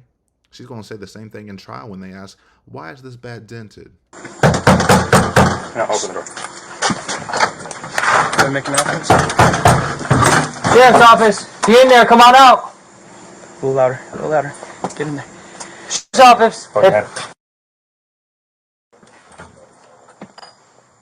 Try not to step on your laces, and I'll cinch them up once we get over to the car. There's George again, so unruly, so violent, so aggressive. And this time he has his shoes untied.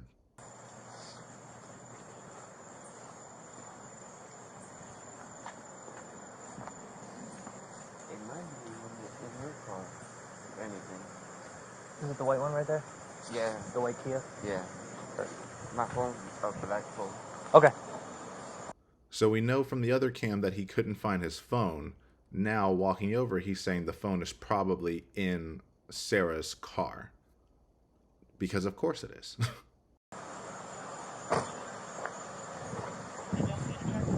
George, you already knew you were in trouble? Let me do a quick search. Yeah.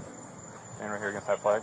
He's going to pat you down. Okay. Make sure you ain't got no weapons on you, nothing like that. I have no zebra. You got no pockets in these shorts? No, they got pockets, but Okay. I ain't got nothing really. Okay. It's going to be a little uncomfortable. Just bear with me. Go ahead. Okay. All right. You go ahead. Grab a seat. You all right? Yeah. Just trying to... Yeah. I think my phone's somewhere in the house. It don't really matter. I'll ask her. Dumbledore said calmly. But yeah, he said it doesn't even matter because he knows it doesn't work. So he can't make calls, and if he doesn't have Wi-Fi, he can't do shit on it anyway. But you know who can do stuff on it? Sarah. You know who probably does go through his phone often? Probably Sarah. I mean, she said, that's what you do when you cheat on me. And then they ask her in the interrogation, and she says, yeah, he cheats on me on his phone. How would you know? Unless you're looking at it. Okay.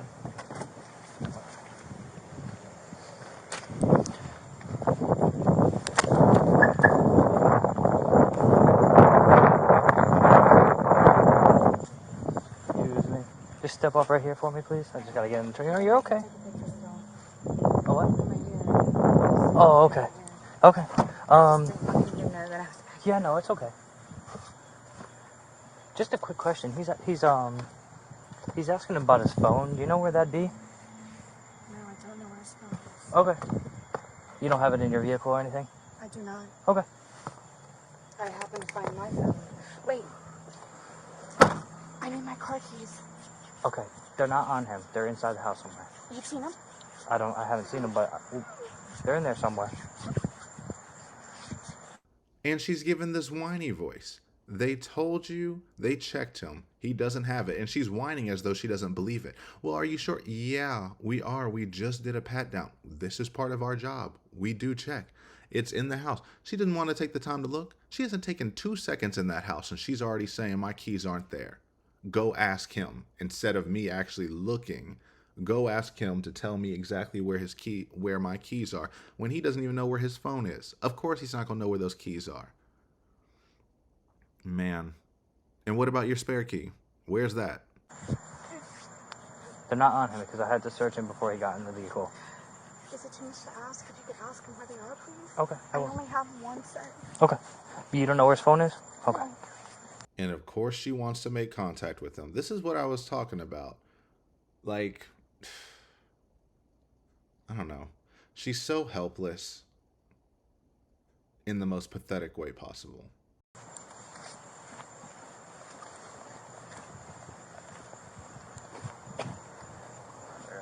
She's asking about her. She's asking about her car keys. She said we ask him. Should we ask him where they are? He doesn't have nothing in his pocket, so they're Okay. Where is she? She's behind your vehicle. Yeah, if you don't mind just taking them or both. Okay, yeah. We'll take it. Now, this is where the police officers split the last time, to where the completely over it officer took George back in silence. And now I guess he's going to deal with the rest of Sarah. So here we go.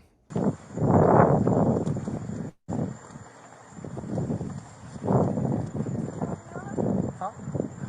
No, he didn't have anything in his pocket. We can take pictures real quick, if you don't mind. We're going to take one overall. Doesn't know where they are.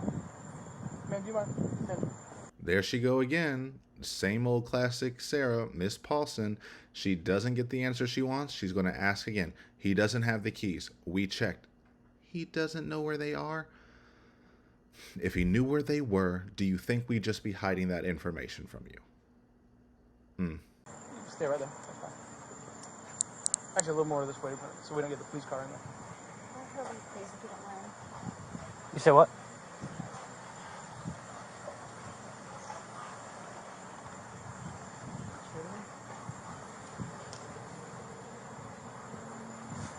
I don't know why she's not more excited. She made sure to call the other police officer saying, are you going to take a picture of my ear? Are you going to take a picture of my ear?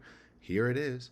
And I bet money that she's doing the whole chin down, eye up thing, trying to give those puppy dog, woe is me kind of eyes, and then is going to like show off the little scratch mark on her ear. Whatever. I get it. I'm being a lot right now. You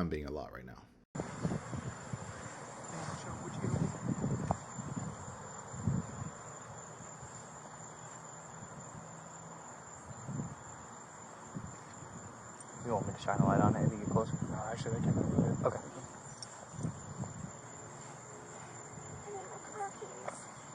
He didn't have anything in his pockets. Yes, complain about the keys again. I don't think we heard you enough times about it. And she hasn't even looked inside yet. That's what's blowing my mind. She hasn't even looked inside. Watch, she walks right in and they're just going to be on the counter. Right in front of her. Or maybe Tess the dog has it in their mouth. Who knows? I'm going to go on the side. Why? Yeah. Yeah, no, absolutely. They're going to be coming this way, so if you want. Okay.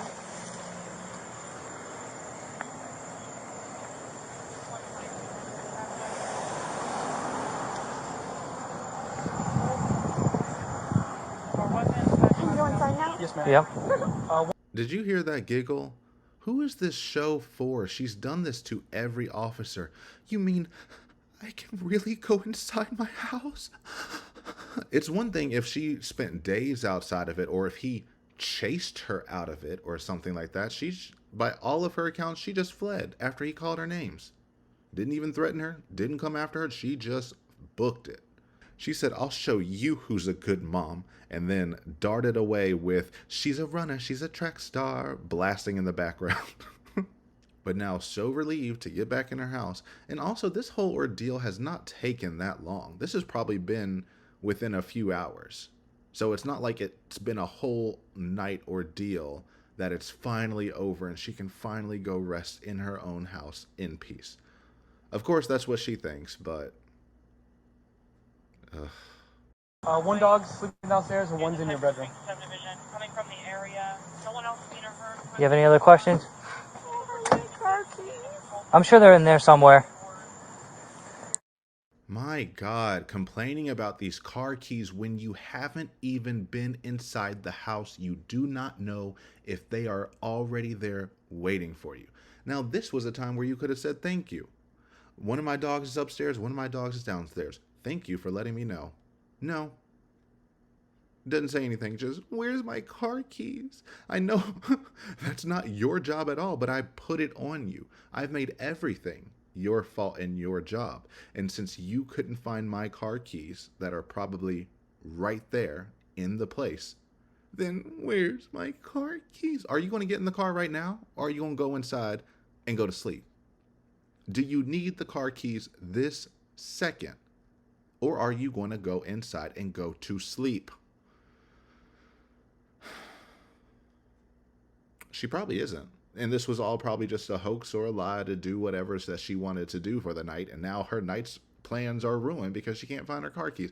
She doesn't want to find her car keys because she hasn't looked for them. Someone hasn't handed them to her, so they are lost. So George has it, and it's his fault she doesn't have it. Give me a break. Okay, so from here, it goes to the third officer's body cam footage. I'ma be real, I'ma keep it 100. I do not have it in me to watch this for a third time. I think we got the gist. This guy even looks further away, so, you know, it is what it is. But, yeah. So this was the September 4th, 2019 body cam footage. It is just as annoying and aggravating as I thought it would be. It only solidifies my point even more. It makes me so upset because there are actual survivors and victims every day who aren't believed, because people like this are the examples other people use to not believe victims and to not look into things and to doubt and second guess everything. So when I see this kind of manipulation, it's even crueler and worse in my mind. Train, take it away.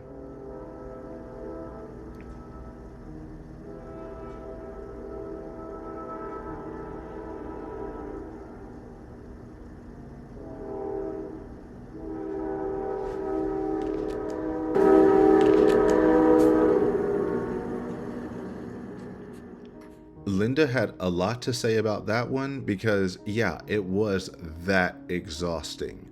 Getting through this, hearing another pseudo-fabricated story, who knows what's real, who knows what's not, the over-theatrics, the over-dramatics, it just undermines everything that people fight for every day.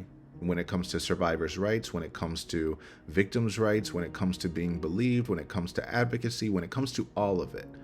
Cases and people like this detract from everyone. They think it doesn't. They think it's just their case, and that because they feel like they're this, they're that it's okay. And it's not. It never is.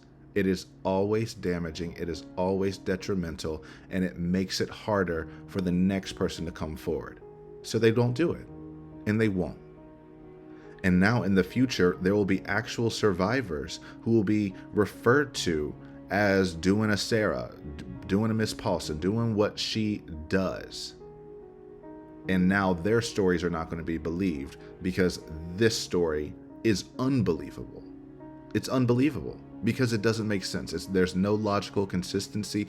I don't think a single officer left that place agreeing with her story or thinking what she said was true.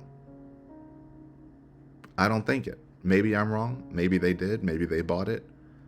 They bought some of it because they still arrested him. She still got what she wanted. She got, just like everything in court, she got everything she wanted.